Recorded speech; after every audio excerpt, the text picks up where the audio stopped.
आज ह्या कार्यक्रम आम्ही जो आयोजित केलेला आहे त्यासाठी तुम्ही सर्वांनी इथे येऊन तो ऐकण्यासाठी आलेला त्याबद्दल आधी पहिल्यांदा तुमच्या सर्वांचे मी आभारी आहे. हा कार्यक्रम जेव्हा आम्ही ठरवला किंवा ठरवण्याचा विचार मनात आला त्यावेळेला खूप काही गोष्टी मनात होत्या की एक तर मी स्वतः यांची जी दासबोधावरची निरूपणं झालेली होती ती जवळजवळ 170 पासून पुढे 800पर्यंत सगळी रोज ऐकत आलेलो होतो आणि कानाला एक खूप सवय झाली होती की रोज एकदा तरी कमीत कमी रवींद्रांचा आवाज कानावरती पडला पाहिजे 15 मिनटं. आणि ती करत असताना ती ज्या वेळेला अक्षय तृतीया गुढीपाडव्याला त्यांची संपली त्याच्यानंतर अक्षय तृतीयेपासून त्यांनी परत सुरू करणारे नंतर सांगितलं. पण तोपर्यंत काय असा एक मोठा आमच्यासमोर पण एक प्रश्न होता. ज्या वेळेला यांची प्रवचनं चालू होती त्यावेळेला मी पुष्कळ ठिकाणी चौकशी केली हे कुठे असतात काय करतात. मला खूप आवडतं आहे, मला एकदा त्यांना समोरासमोर बसून ऐकायचं आहे असं मनात सारखी बरीच इच्छा होती.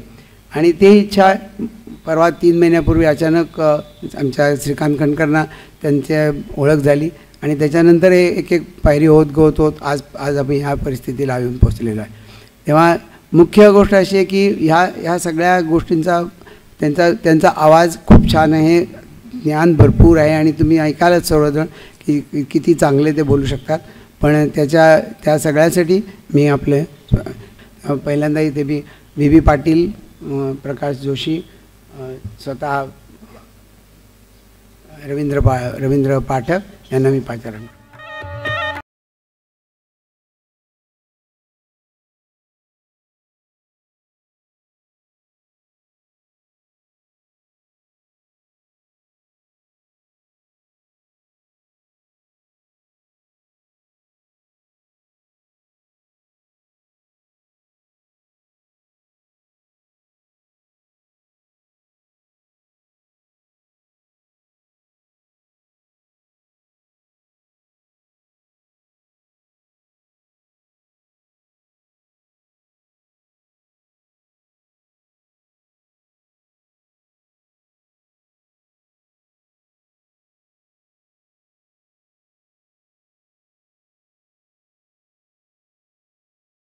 म्हणून आलेले आहेत त्यांना पाठक साहेबांना एक हार अर्पण करायचा आहे.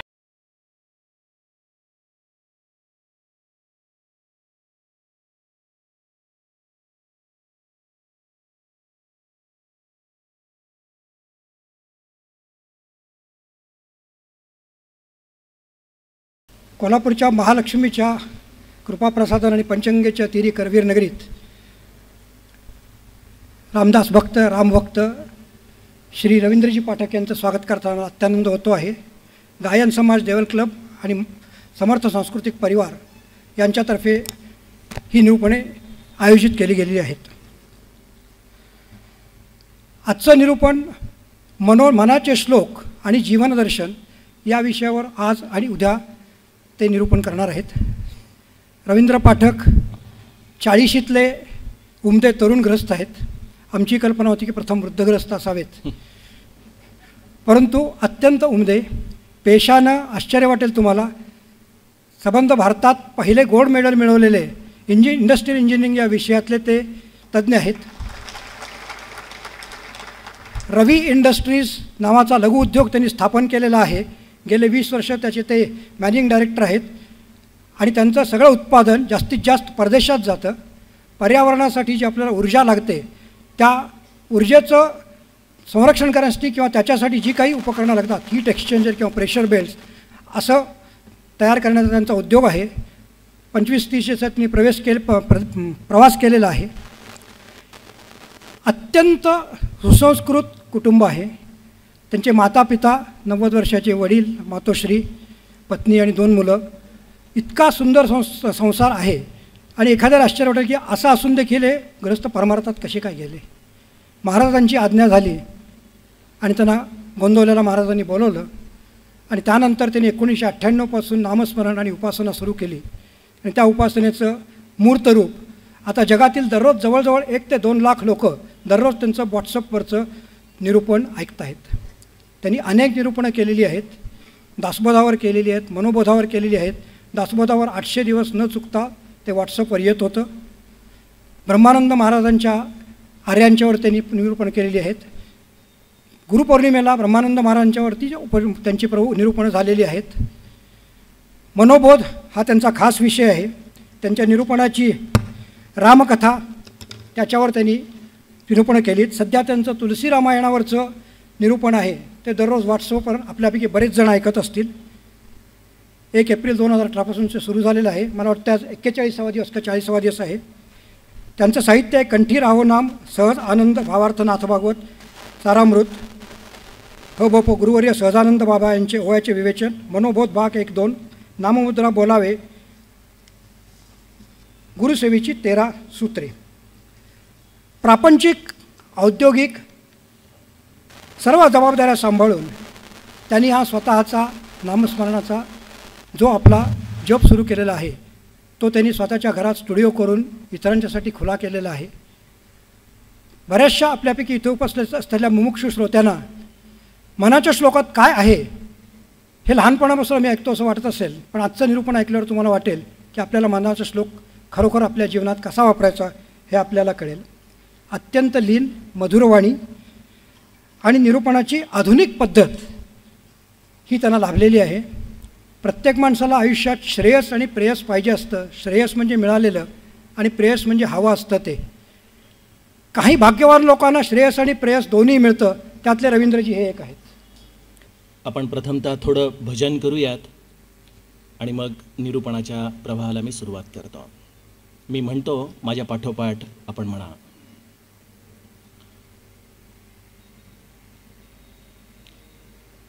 बोलो सीता राम राम, बोलो राजा राम राम.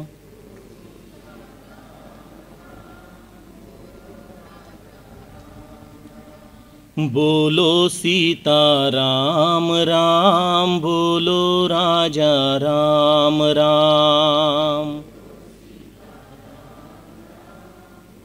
बोलो सीता राम राम, बोलो राजा राम राम.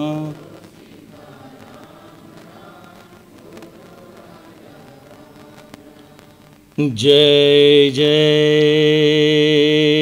रघुवीर समर्थ.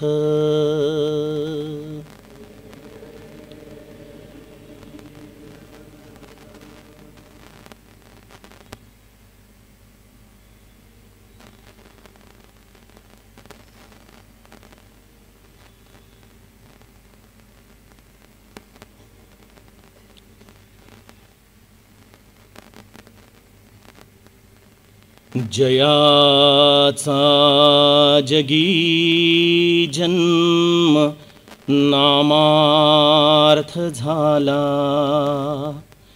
जयाने सदा वास नामात केला. जयाच्या मुखी सर्वदा नाम कीर्ती. नमस्कार त्या ब्रह्म चैतन्य मूर्ती. सद्गुरुनाथ महाराज की जय. श्रोता वक्ता श्रीराम समर्थ. जय जय रघुवीर समर्थ.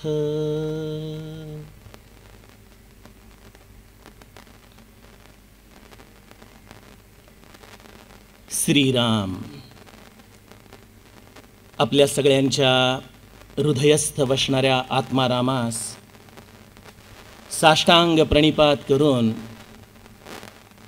ह्या विशेष मनोबोध चिंतनाचं जे आपण 2 सत्रांचं आयोजन केलेलं आहे, या सत्रामध्ये उपस्थित माझे सर्व गुरु बंधू भगिनी आणि सर्व कोल्हापूरवासी श्रोते आपल्या सर्वांच्या चरणी व्यासपीठावरून मी साष्टांग प्रणिपात करतो.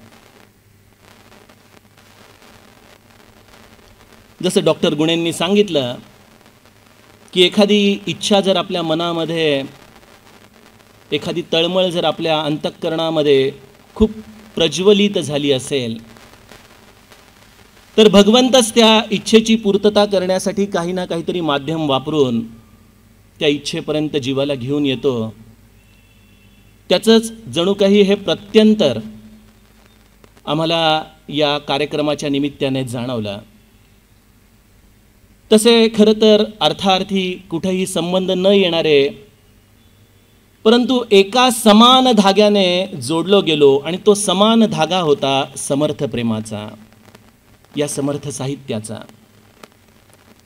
अशा या समर्थ प्रेमाने केवळ निस्पृह भावनेने त्यांनी या कार्यक्रमाचं आयोजन केलं आणि त्यामुळं मला देखील कुठल्याही प्रकारचा संकोच न बाळगता इथं येण्यामध्ये अत्यंतिक प्रेम आणि उत्साह वाटला.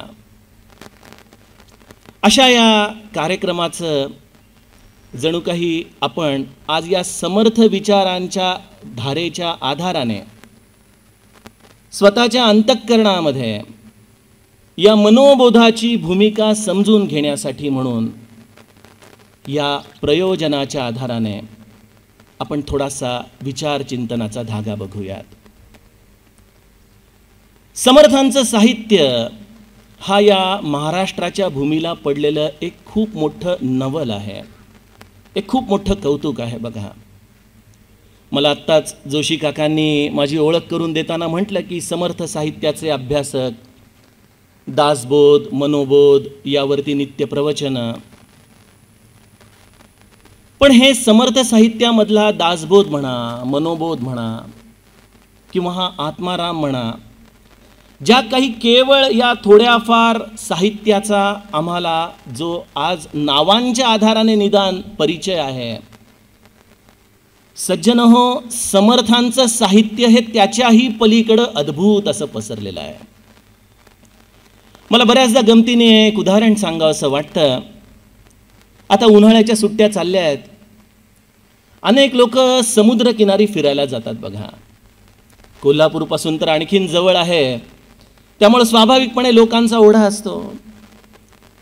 आपण त्या समुद्रकिनारी जातो, काही काळ त्या लाटांशी खेळतो आणि घरी परत आल्यानंतर आपण काय म्हणतो, आम्ही समुद्र बघून आलो म्हणालो, होय की नाही?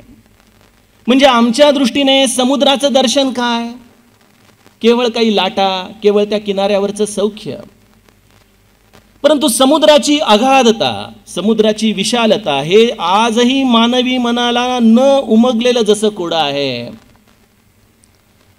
त्याचप्रमाणे समर्थांचं साहित्य देखील आज एवढ्या 350 वर्षानंतरही अनेक बुद्धिजीवी मंडळींना न उकललेलं असं कोडं आहे.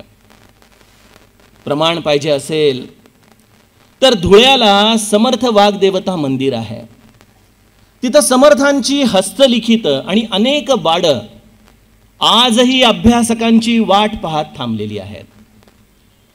समर्थांच्या साहित्याची अगदी थोडी सूची जरी सांगायची झाली तरी काही त्या सूचीची नावं मी आज आपल्यासाठी लिहून आणलेली आहेत, म्हणजे जेणेकरून या विशाल व्यक्तिमत्वाची आपल्याला थोडीशी तरी ओळख होऊ शकेल.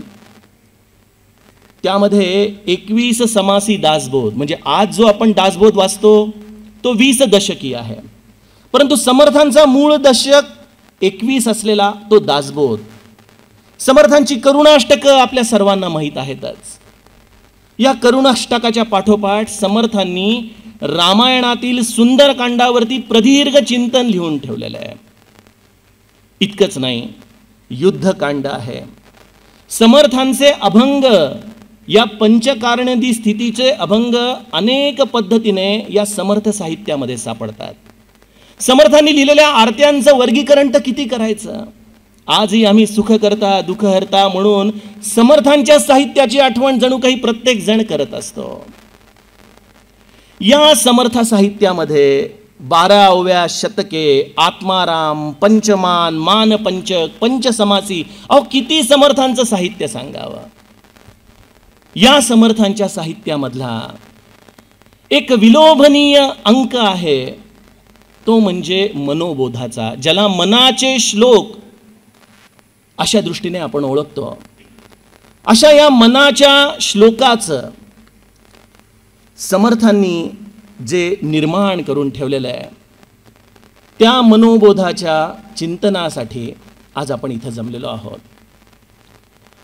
आपला विषय आहे मनोबोध आणि जीवन दर्शन. आपल्या जीवनाच्या दर्शनातून या मनोबोधाचा आपण मागोवा घेण्याचा प्रयत्न करणार आहोत. यासाठी सर्वप्रथम मी मला आपली भूमिका समजून सांगण्यासाठी काही वेळ घेतो. जोशी काकांनी जसं सांगितलं तसं ही केवळ गुरुकृपेची परंपरा आहे की ज्याच्यामुळं या व्यासपीठाच्या आधाराने मी बोलू शकतोय. इथं माझं असं कुठलंही कर्तृत्व नाही, इथं माझा असा कुठलाही बुद्धीचा धागा घेऊन मी आपल्यासमोर बोलणार नाही. किंबहुना मी कुठलाही गुरु देखील नाही, आणि आजच्या काळामध्ये बाबा म्हणून घेणं देखील फार अवघड झालेलं आहे, होय की नाही, आपण सगळेच जण जाणता. त्यामुळं इथं हा संवाद आहे, आणि या संवादामध्ये कदाचित मी आज इथं व्यासपीठावर आहे, आपण समोर श्रोतृ वर्गात बसला आहात, ही एक गोष्ट ठीक आहे, कारण की लौकिक अर्थाने संवादासाठी ही गरज आहे. परंतु मानसिक पातळीवर मी देखील तुमच्यातलाच एक आहे. बघा, तुमच्या अंतरंगाशीच एकरूप होऊन, तुमच्याशीच जणू काही तुमच्या सहवेदनेच्या आधाराने संवाद करण्याच्या निमित्ताने आज मी इथं आलेलो आहे. त्यामुळं हे सर्वप्रथम लक्षात घ्या की हे प्रवचन नाही, मी इथं कुठल्याही जड गोष्टी तुम्हाला सांगायला आलेलो नाही. मी जसे लहानपणी मनाचे श्लोक पाठ केले होते, ते श्लोक किती माझे पाठ आहेत हे सांगून माझी विद्वत्ता देखील दाखवायला आलेलो नाही. मी या संध्याकाळी जे आपण मला 2 तास दिलेले आहेत, या 2 तासाच्या आधाराने आपण सर्वजण मिळून एकत्रित मानसिक पातळीवरती असं काही चिंतन करू शकतो का की ज्या चिंतनाच्या आधाराने प्रत्येकाच्या आयुष्यामध्ये येणारी संध्याकाळ, कुठल्या संध्याकाळची मी गोष्ट करतोय लक्षात येतच असेल ना आपल्याला, प्रत्येकाच्या आयुष्यामध्ये येणारी ही मृत्यूरूपी शाश्वत संध्याकाळ, जेव्हा या रंगमंचावरचे हे पडदे जसे मिटले जातात, तसे हे डोळे जेव्हा आपण या मृत्यू लोकातून या देहाच्या आधाराने बंद करणार आहोत, अशा या संध्याकाळी काहीतरी शाश्वत तत्व, काहीतरी शाश्वत सूत्र आम्ही या चिंतनाच्या आधाराने घेऊन जाऊ शकतो का? या केवळ एका उपदेशाने, या केवळ एका सहवेदनेने आपण हा संवाद करण्याचा प्रयत्न करूयात. असो, मी आपणास म्हटलं की समर्थांचं हे एवढं विहंगम साहित्य, आणि या अशा विहंगम साहित्यामधला हा मनोबोध, आणि या मनोबोधाच्या आधाराने समर्थांच्या या साहित्याला जणू काही बहुजन समाजामध्ये प्रवेश प्राप्त झाला, असं हे अलौकिक कार्य या मनाच्या श्लोकाने या महाराष्ट्राच्या भूमीमध्ये केलेलं आहे. आणि त्याचं एक कारण पण असतं. बघा, माझे आराध्य प्रभू रामचंद्र जे माझ्या सद्गुरूंचा प्राण होते, माझ्या समर्थांनी त्यांच्यावरती जीव ओवाळून टाकला, अशा या प्रभू रामचंद्रांचं जर आपण कार्य बघाल तर आपल्याला त्या कार्याच्या आधाराने मनोबोधाची भूमिका नीट समजून घेता येईल. प्रभू रामचंद्रांचं या पृथ्वी तलावरती प्रागट्य झालं ते मनशतरूपाच्या केलेल्या अगाध तपश्चर्येमुळे. त्या ब्रह्मस्वरूपाने या कौसल्या आणि दशरथाच्या अंगणामध्ये एका मानवी देहाच्या आधाराने, म्हणजे प्रभू रामचंद्र ब्रह्मस्वरूपापासून मानवी देहा इतके लहान झाले, आणि त्यामुळं आम्हाला प्रभू रामचंद्राचं हे ईश्वरीय स्वरूप कळालं. या प्रभू रामचंद्रांनी जर स्वतःचं सगळं कार्य हे अयोध्येपुरतं सीमित ठेवलं असतं, विचार करा, जर ते केवळ अयोध्येपुरतेच जगले असते तर कदाचित आम्हाला हा राम हा अयोध्यावासी राम म्हणूनच लक्षात राहिला असता. परंतु राम त्याही पेक्षा छोटा झाला. रामाने या अयोध्याचं राज्याचा त्याग करून वनाचा मार्ग धरला. वनाच्या मार्गामध्ये येऊन चित्रकूटला प्रभू रामचंद्र स्थिरावले. आणि या चित्रकूटामध्ये प्रभू रामचंद्र सर्व साधू संतांचे होऊन गेले, भिल्लांचे होऊन गेले, कोळ्यांचे होऊन गेले. म्हणजे जो राम कौसल्याच्या मांडीवरती बसून चांदीच्या ताटामध्ये दहीभात खायचा, तो राम कोळ्यांच्या हातून कंदमुळं आणि फळं खाऊ लागला. पण यामुळं काय झालं? राम व्यापक झाला. राम कोळ्यांचा होऊन गेला, साधू संतांचा होऊन गेला. बरं, चित्रकूटमध्ये जरी राम राहिले असते तर कदाचित ते साधू संतांपुरते मर्यादित राहिले असते. परंतु तिथून ते पुढे दंडकारण्यामध्ये आले. दंडकारण्यामध्ये त्यांनी जटायुरूपी गिधडाशी देखील मैत्री केलेली आहे. आपण जटायूचं चरित्र जाणताच. जटायूचा अंत्यसंस्कार ज्या प्रभू रामचंद्रांनी केला ते प्रभू एका वन्य जीवाचे देखील होऊन गेले, एका निषिद्ध जीवाचे देखील होऊन गेले. तिथून प्रभू किष्किंधेमध्ये आले आणि वानर अस्वलांचे मित्र होऊन गेलेले आहेत बघा. म्हणजे हा राम किती अर्थाने व्यापक होत गेला, पण त्यासाठी त्याला किती लहान लहान लहान लहान होत घ्यावं लागलेलं आहे. आणि शेवटी या चरित्राच्या अंतिम टप्प्यामध्ये प्रभू रामचंद्र या लंकेमध्ये राक्षसांचे देखील होऊन गेलेले आहेत.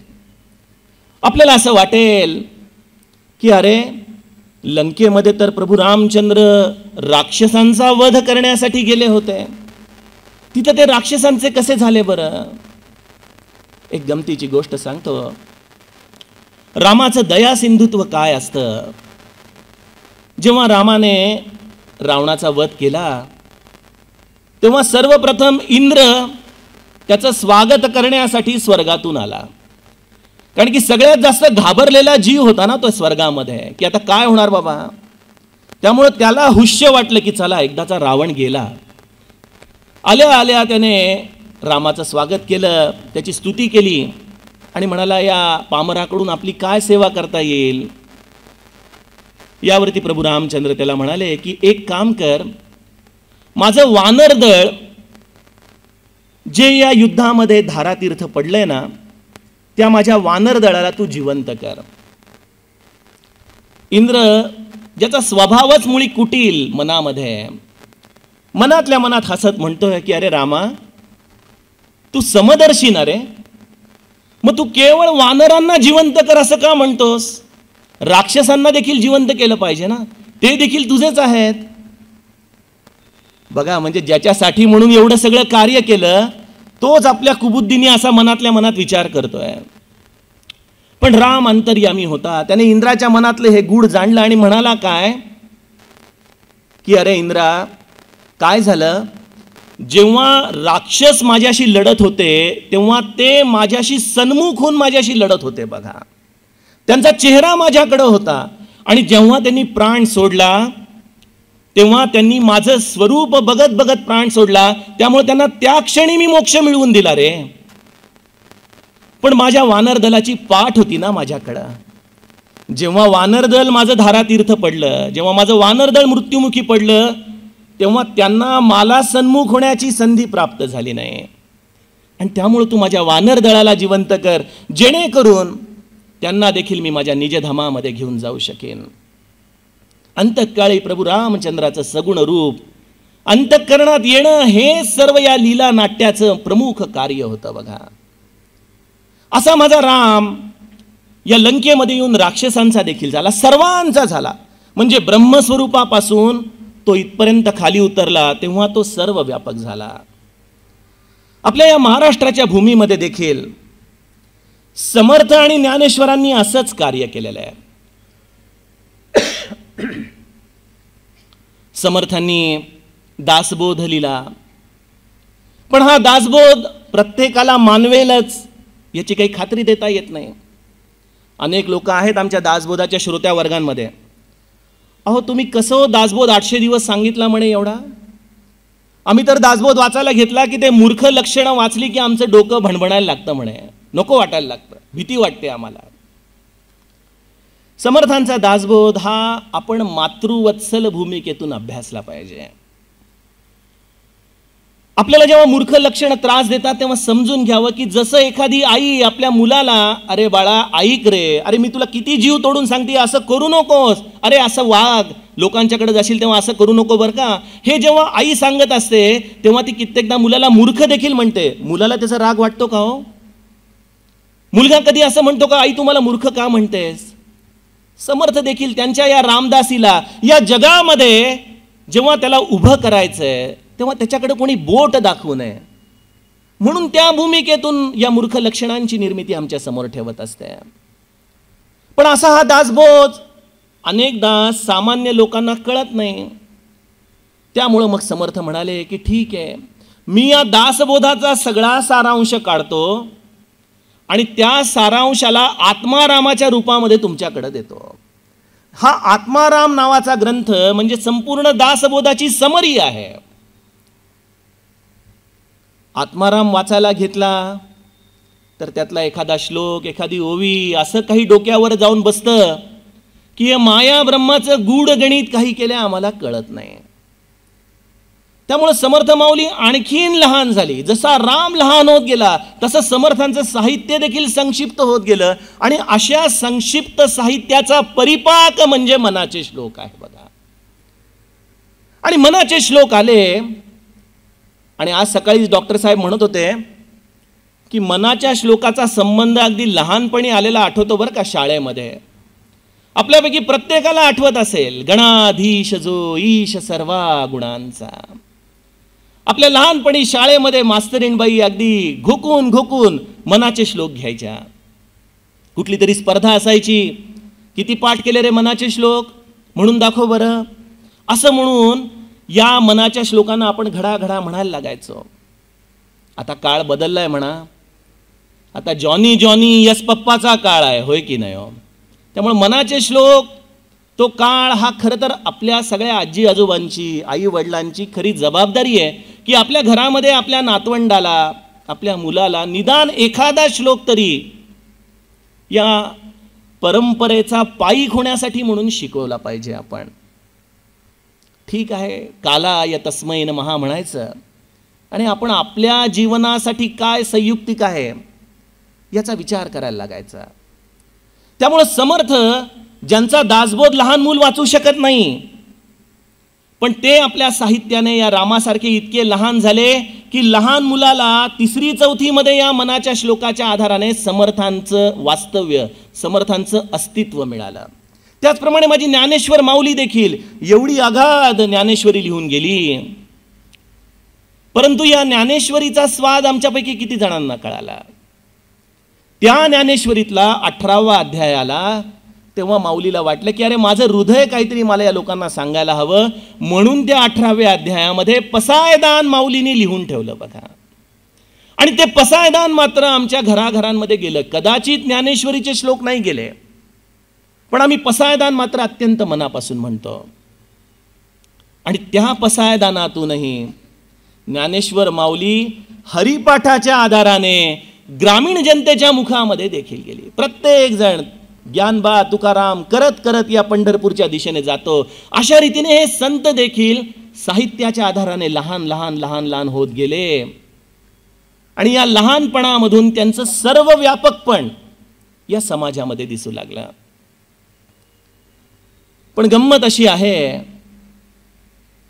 की आमच्या सर्व लोकांना जे साधं असतं ना, जे सोपं असतं आणि जे अत्यंतिक सरळ असतं ते अजिबात नको असतं.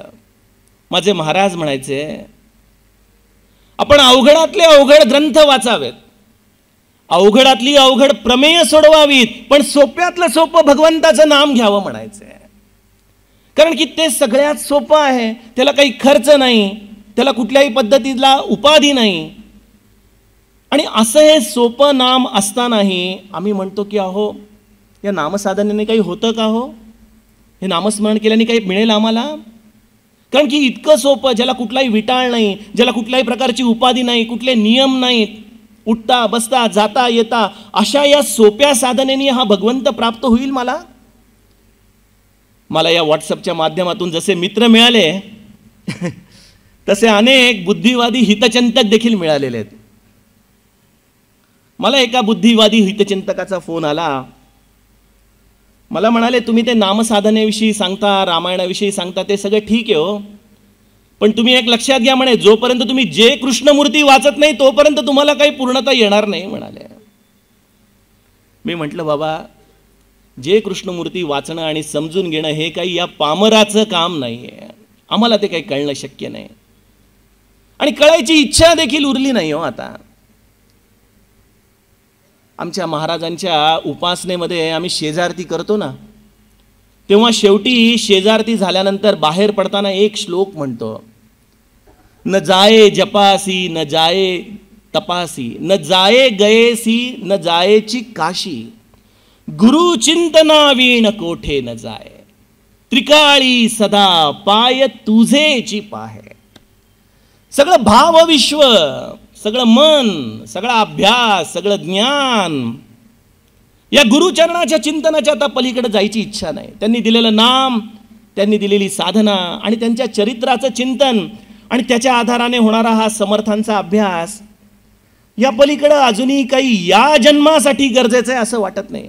इथं जे कृष्णमूर्तींचा उपहास नाही, परंतु इतकं साधं सोपं साधन मिळालेलं असताना आणखीन काहीतरी अवघड वाचून आपल्या मनाचा असा आग्रह करायचा की परमार्थ हे फार अवघड काम आहे बाबा, हे असं अवघड वाचल्याशिवाय काही होणार नाही. सहज आमच्या बापूसाहेब दामलेंची स्मृती आली. ते म्हणायचे, परमार्थ ही सहजावस्था आहे. कशी सहजावस्था म्हणाले? म्हणे चेंडू जर असा फेकला तर तो चेंडू खाली येणं ही चेंडूची सहजावस्था आहे की नाही? जर तो चेंडू वरतीच जायला लागला तर ती काहीतरी कठीण अवस्था झाली आहे. हे जसं सहजावस्थेचं गणित आहे, तसंच परमार्थ देखील तुम्ही अत्यंत सहज स्थितीमध्ये, जसा श्वास सहज चालतो त्या स्थितीमध्ये करण्याचं शास्त्र आहे. परंतु या मनोबोधासारखा साधा सोपा जीवनाचं संपूर्ण दर्शन घडवणारा असा हा अद्भुत वाङ्मयाचा प्रकार आमच्या जीवनात आलेला असतानाही आम्ही अवघड ग्रंथ वाचूत, अवघड साहित्य वाचूत, परंतु मनोबोधामध्ये नेमकं काय लिहिलंय हे समजून घेण्याचा प्रयत्न करत नाही, कारण आमच्या दृष्टीने ते अत्यंतिक सोपं आहे. एक लक्षात घ्या, एखादी गोष्ट सोपी असेल ती अवघड करून सांगणं हे अत्यंतिक सोपं आहे. माझा नीट विचार समजून घ्या. एखादी गोष्ट जी सोपी आहे ती अवघड करून सांगणं हे अत्यंतिक सोपं आहे, परंतु अवघडातलं अवघड प्रमेय प्रापंचिकाला समजेल अशा सोप्या भाषेमध्ये सांगणं, याचं नाव ब्रह्मचैतन्य महाराज गोंदवलेकर आहे. लक्षात घ्या. तुम्ही महाराजांचं प्रवचनाचं पुस्तक उघडा, अहो त्या वाणीमध्ये तुम्हाला काय सापडणार नाही. ते प्रवचनाचं पुस्तक प्रत्यक्ष तुमच्याशी बोलू लागतो. महाराजांना एकदा एकाने विचारलं, महाराज आपण हे इतकं छान कसं बोलताव, कसं सुचतं तुम्हाला? त्या प्रवचनाच्या पुस्तकातले दाखले आपण बघाल तर ब्रह्म आणि माया म्हणजे काय, ब्रह्म आणि जीव म्हणजे काय हे महाराजांनी किती सोप्या पद्धतीने समजावून सांगावं. एक थोडक्यात उदाहरण सांगतो. महाराज म्हणाले की एक आई एकदा स्वयंपाकाला बसली सोहळ्यामध्ये. जुन्या काळी असायचं ना सोहळ्यामध्ये स्वयंपाक, तशी आई सोहळ्यामध्ये स्वयंपाकाला बसली आणि तिचं लहान मूल होतं. ते उशिरा उठलं, मूल उशिरा उठलं आणि आई आई करून मुलं आईकडे जाऊ लागलं तर लोक त्याला अडवू लागले, अरे तुझी आई सोहळ्यात आहे, तू पारोशामध्ये. आई म्हणते, बाळा मला तुला घ्यायची इच्छा आहे पण मी नाही घेऊ शकत रे, तू पारोसा आहेस ना. आणि मग अशा वेळेला कोणीतरी येऊन त्याचे कपडे काढले, त्याला नागवं केलं आणि आईनी मग त्याला छातीशी लावलं. महाराज हे उदाहरण देऊन म्हणायचे, त्यातली ही सोहळ्यातली आई म्हणजे परमेश्वर आहे आणि हे ओवळं मूल म्हणजे जीव आहे. बघा, जीवाला ईश्वराकडे जायचंय, त्याला ब्रह्मस्वरूप व्हायचंय, पण तो या विषयाच्या पारोशा रूपामध्ये आहे. अशा या विषयाच्या पारोशा रूपातून तो ब्रह्मस्वरूप आईकडे जाऊ शकत नाही. त्यामुळं श्री महाराजांना जेव्हा विचारलं लोकांना की महाराज आपण हे कसं सांगता एवढं सोपं करून, तर महाराज म्हणाले, अरे कोकणामध्ये ना अनेक झरे पावसाळ्यामध्ये वाहत असतात आणि लोक ते झरे कुठून वाहतात म्हणून बघायला जातात, खूप शोध घेतात कुठून वाहतोय, पण तो झरा त्यांना काही केल्यास सापडत नाही. कारण की तो झरा कुठेतरी मूळ झऱ्याला लागलेला असतो, ज्याची उत्पत्ती लोकांना माहीत नसते. तशी माझी वाणी त्या मूळ ब्रह्मस्वरूपाच्या झऱ्याला जोडली गेली आणि या ब्रह्मस्वरूपाची ही वाहणारी वाणी या प्रासादिकतेच्या आधाराने तुमच्या समोर प्रगटते आहे. त्यामुळे मनाचे श्लोक देखील हे प्रासादिक काव्य आहे, अत्यंतिक सरळ काव्य आहे, अत्यंतिक सोपं काव्य आहे. या प्रासादिक काव्याचे काही नियम असतात. एक तर ते साधं असतं, सरळ असतं, ते अत्यंत मनापासून अंतःकरणापासून प्रगटलेलं असतं. समर्थांनी प्रासादिक काव्याचं वर्णन करताना या कवित्व कलेमध्ये या प्रासादिकतेची व्याख्या सांगितलेली आहे. देवाचे ने प्रसन्नपणे जे जे घडे बोलणे ते ते अत्यंत श्लाघ्यवाणे या नाव प्रासादिक. देवाच्या प्रसन्नतेने आतून अंतरंगातून त्या मूळ झऱ्याच्या आधाराने जे जे काही येतं त्याला प्रासादिक काव्य म्हणतात, जे या भगवंताला अत्यंत प्रिय आहे. आणि हे मनोबोधाची निर्मितीची कथा देखील त्यामुळे सांगणं गरजेचं आहे की हे मनोबोधाचं प्रासादिक काव्य देखील कसं निर्माण झालं. समर्थ चाफळला होते. चाफळला तेव्हा रामाच्या मूर्तींची स्थापना झालेली आणि या रामनवमीचा उत्सव समर्थ मोठ्या प्रेमाने करायचे. जशी जशी समर्थांची ख्याती शिवबरांचे गुरु म्हणून पसरली तसं तसं या उत्सवाला गर्दी देखील खूप होऊ लागली. पहिल्यांदा तो शिधा भिक्षेवरती यायचा, तो पुरायचा, पण जशी गर्दी वाढू लागली तशी छत्रपतींनी आदेश दिला की दरवर्षी या उत्सवाला शिधा राजदरबाराकडून दिला जाईल. एके वर्षी या शिष्यमंडळींना देखील हा आता आयता शिधा यायचा, त्यामुळे ते देखील भिक्षा विसरून गेले होते. आणि इकडं सरकारी दरबारामध्ये देखील थोडासा गाफीलपणा आला होता. त्यामुळे शिधा काही केला, उत्सव जवळ आला तरी यायला तयार होईना. त्यामुळे लोकांमध्ये चुळबुळ सुरू झाली की आता काय करायचं, उत्सव तर जवळ आला, लोकांची गर्दी होणार, शिधा अजूनही आलेला नाही. उत्सवाला अगदी 8-10 दिवस राहिले बघा. आणि मग एके दिवशी पहाटे समर्थांची स्वारी उठून बसली. मध्यरात्रीची वेळ होती. कल्याणाला बोलवून घेतला. जणू काही दासबोधाचा सगळा सारांश अंतःकरणामध्ये एकवटला. आपल्या आत्मानुभूतीचं तेज त्या सारांशामध्ये ओतलं आणि झरझर झरझर झरझर 205 श्लोक समर्थांनी कल्याणाला सांगितले आणि या 205 श्लोकांच्या प्रती करायला सांगितल्या. आणि प्रत्येक रामदासाला श्लोक पाठ करून पंचक्रोशीमध्ये जाऊन घरासमोर जाऊन केवळ हा श्लोक उच्चारण करायचं आणि जी भिक्षा मिळेल ती स्वीकारायची. तो रामाचा प्रसाद यावर्षी या भिक्षेवर करायचा असं निक्षून त्याला सांगितलं. आणि समर्थांची स्वारी काही काळासाठी अज्ञातवासामध्ये गेली. मनाच्या श्लोकाची निर्मिती अशी केवळ एका बैठकीमध्ये समर्थांनी मध्यरात्रीपासून पहाटेपर्यंत या 205 श्लोकांच्या आधाराने करून जनमानसासाठी निर्माण करण्याचं एक दालन या दृष्टीने आपल्या समोर ठेवली आहे. त्यामुळे या प्रासादिकतेचं हे महत्त्व आहे की ते अत्यंत उत्स्फूर्तपणे निर्माण होतं. काव्याचे जे 3 प्रकार आहेत त्यामध्ये धीट काव्य आहे, पाठ काव्य आहे आणि तिसरं हे प्रासादिक काव्य आहे. धीट काव्य म्हणजे आजच्या काळातले कवी जसं पेन घेऊन झाडाखाली पालथं पडून डोकं खाजवत सामाजिक परिस्थितीवरती काहीतरी काव्य लिहायचं म्हणून ओढून ताणून शब्दांची जी एक शृंखला बांधतात ते धीट काव्य आहे. अनेकदा आपण वेगवेगळ्या साहित्यकांचे रस शोधून ते पाठ करून निर्माण केलेलं काव्य हे पाठ काव्य आहे. पण प्रासादिक काव्य हे केवळ भगवंताच्या कृपेने तो अंतःकरणात प्रगटल्यामुळे निर्माण होतं. आणि अशा या प्रासादिक काव्याची निर्मिती म्हणजे हा मनोबोध आहे बघा. हे मनाचे श्लोक आहेत. आपण म्हणाल की अरे प्रासादिक काव्य आहे, उत्स्फूर्तपणे झालंय, मग माहीत नाही त्यामध्ये सगळ्या प्रकारचे शास्त्राधार असतील की नाही, कारण की तेवढ्या कमी वेळामध्ये त्यांनी सांगितलंय ना. मग एवढ्या कमी वेळामध्ये सगळं कसं त्यांना त्याच्यामध्ये घेता येईल. या थोर संतांची ही एक विशिष्टता असते की जीवनाचं सूत्र ते अगदी कमीत कमी शब्दांमध्ये आम्हाला सांगू लागतात. त्यांना त्याच्यासाठी पाल्हाळ लावावा लागत नाही, विस्तार करावा लागत नाही. ज्याला हे सूत्र कळालं ना त्याचं जीवनच बदललं. हे आम्हाला सगळे ग्रंथांमधून जर मुख्य सूत्र काढता आलं तर आमच्या आयुष्याला एका क्षणामध्ये कलाटणी मिळू शकेल. आपण लहानपणी सगळ्यांनी सारांश लेखन केलंय.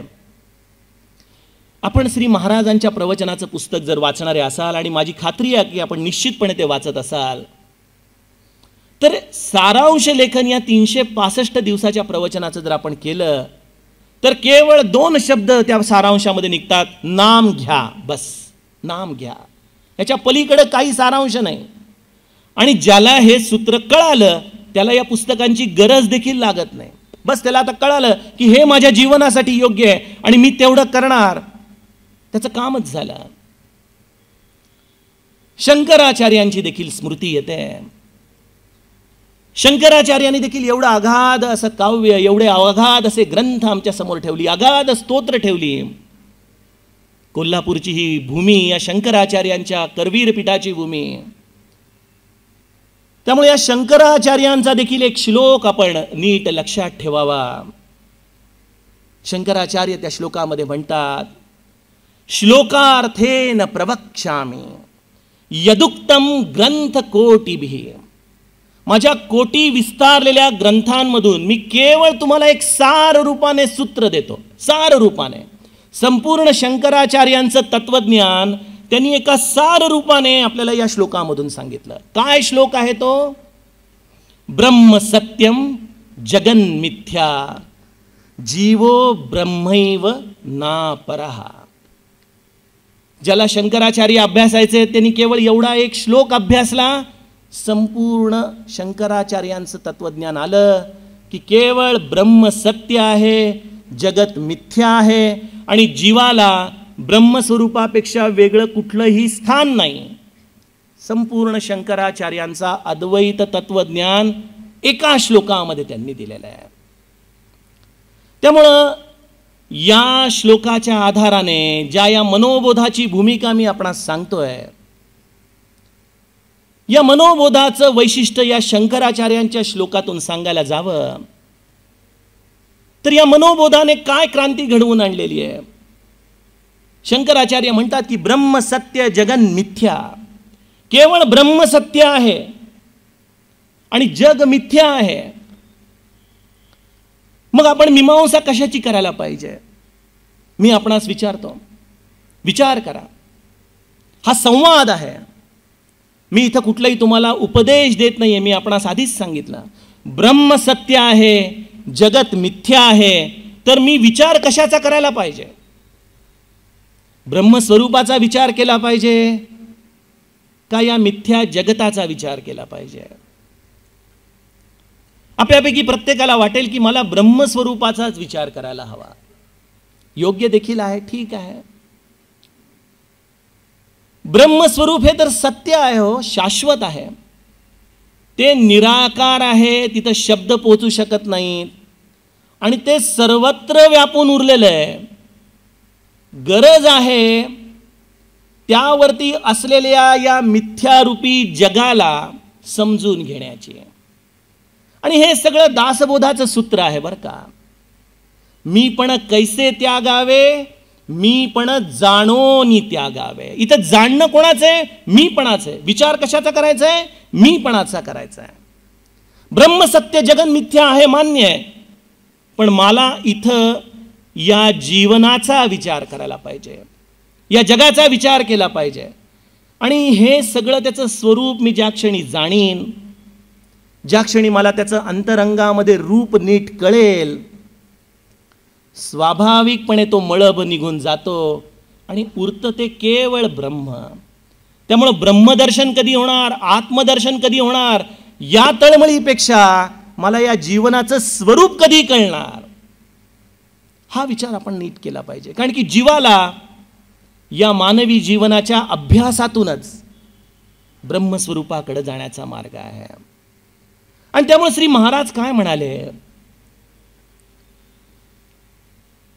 सद्गुरूचं कार्य काय आहे ते म्हणाले, मी तुम्हाला तुमचं आत्मदर्शन घडवीन, ठीक आहे, पण हे आत्मदर्शन घडवण्यासाठी मला बाहेरून काही आणावं लागणार नाहीये. मी केवळ तुमच्या आरशावरती जमलेली धूळ, लक्षात घ्या, मी तुमच्या केवळ आरशावरची जमलेली धूळ बाजूला करणार, जेणेकरून त्या आरशामध्ये तुम्हाला तुमचं प्रतिबिंब स्पष्टपणे दिसेल. हे सर्व ग्रंथ या संतांनी या प्रासादिक रूपाने लिहिले, हे काही शिध्यासाठी लिहिले नव्हते, लक्षात घ्या. मला नेहमी ही समर्थांच्या मनोबोधाची कथा सांगताना हे सांगावं असं वाटतं की शिधा मिळवण्यासाठी मनोबोध लिहिला गेला नाही. तुम्हाला तुमच्या जीवनामध्ये समर्थांनी आपल्या जीवनाचा जणू काही हा आरसा, या आरशामध्ये तू बाळा तुझं जीवन बघ, या जीवनाचं प्रतिबिंब नीट समजून घे, आणि या प्रतिबिंबातून या ब्रह्मस्वरूपाची प्राप्ती केवळ हा मळब दूर करून तू जाणून घे, आणि त्यातूनच तुला जीवो ब्रह्मैव नापरहा, हे श्लोकाचं जे खरं अर्थ आहे की तुला या ब्रह्मस्वरूपापेक्षा वेगळं स्थान नाही, हे तुला कळून येईल. त्यामुळं मनोबोध हा तुमच्या जीवनाचं दर्शन घडवणारा आरसा आहे. आता आपण या 2 दिवसाच्या या प्रवाहामध्ये प्रत्येकाने आपल्या जीवनामध्ये उतरून आपल्या स्वतःच्या अनुभवांच्या आधाराने आपण आपल्या जीवनाला किती जाणलेलं आहे, ज्या या देहाच्या आधाराबरोबर मी राहत आहे, ज्या या देहाच्या आधाराने मी अनेक सुखदुःख भोगत आहे, ज्या देहाला मी त्यागून कुठं जाणार आहे मला माहीत नाही.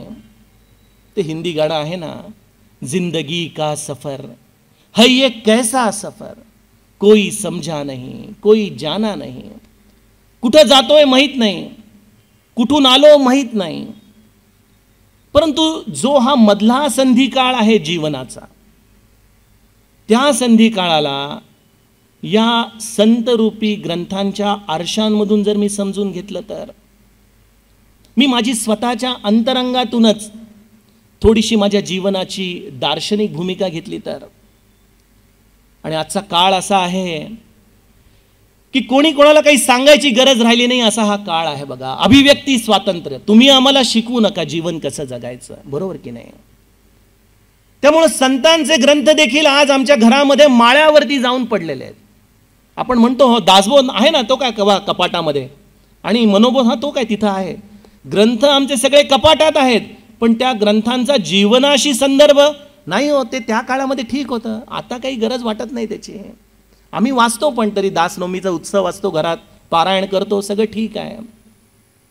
मला असं वाटतं की आम्ही ग्रंथांवर अन्याय करत आहोत.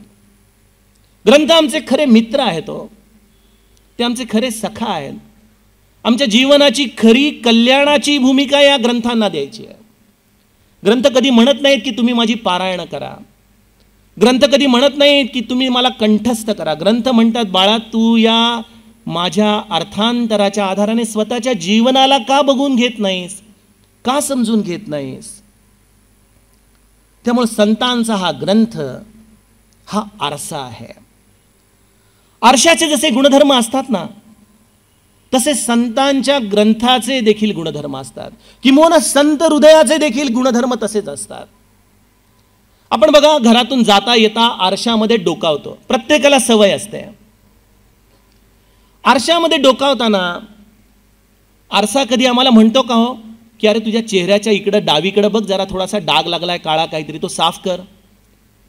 आरसा कधीच आम्हाला असं म्हणत नाही की तो तिथं डाग लागलाय तो साफ कर. आम्हाला केवळ आरसा तिथं प्रतिबिंब दाखवतो की बाळा हे असं असं आहे, ते साफ करायचं का नाही करायचं हे स्वातंत्र्य तुझ्याकडे आहे बघ. आणि ही भारतीय पावन संस्कृतीची धारा आहे हो. हा आपला धर्म असा आहे की जिथं प्रत्येक गोष्टीला स्वातंत्र्य दिलेलं आहे. असं स्वातंत्र्य तुम्हाला जगातल्या कुठल्याही धर्मामध्ये सापडणार नाही. असं विलक्षण स्वातंत्र्य आहे जीवाला दिलेलं. काय सांगावं. आपण भगवद्गीता सगळेजण वाचतो. या भगवद्गीतेमध्ये कृष्णाने अर्जुनाचा मोह दूर करण्यासाठी एवढे 18 अध्याय सांगितले. सर्व ज्ञान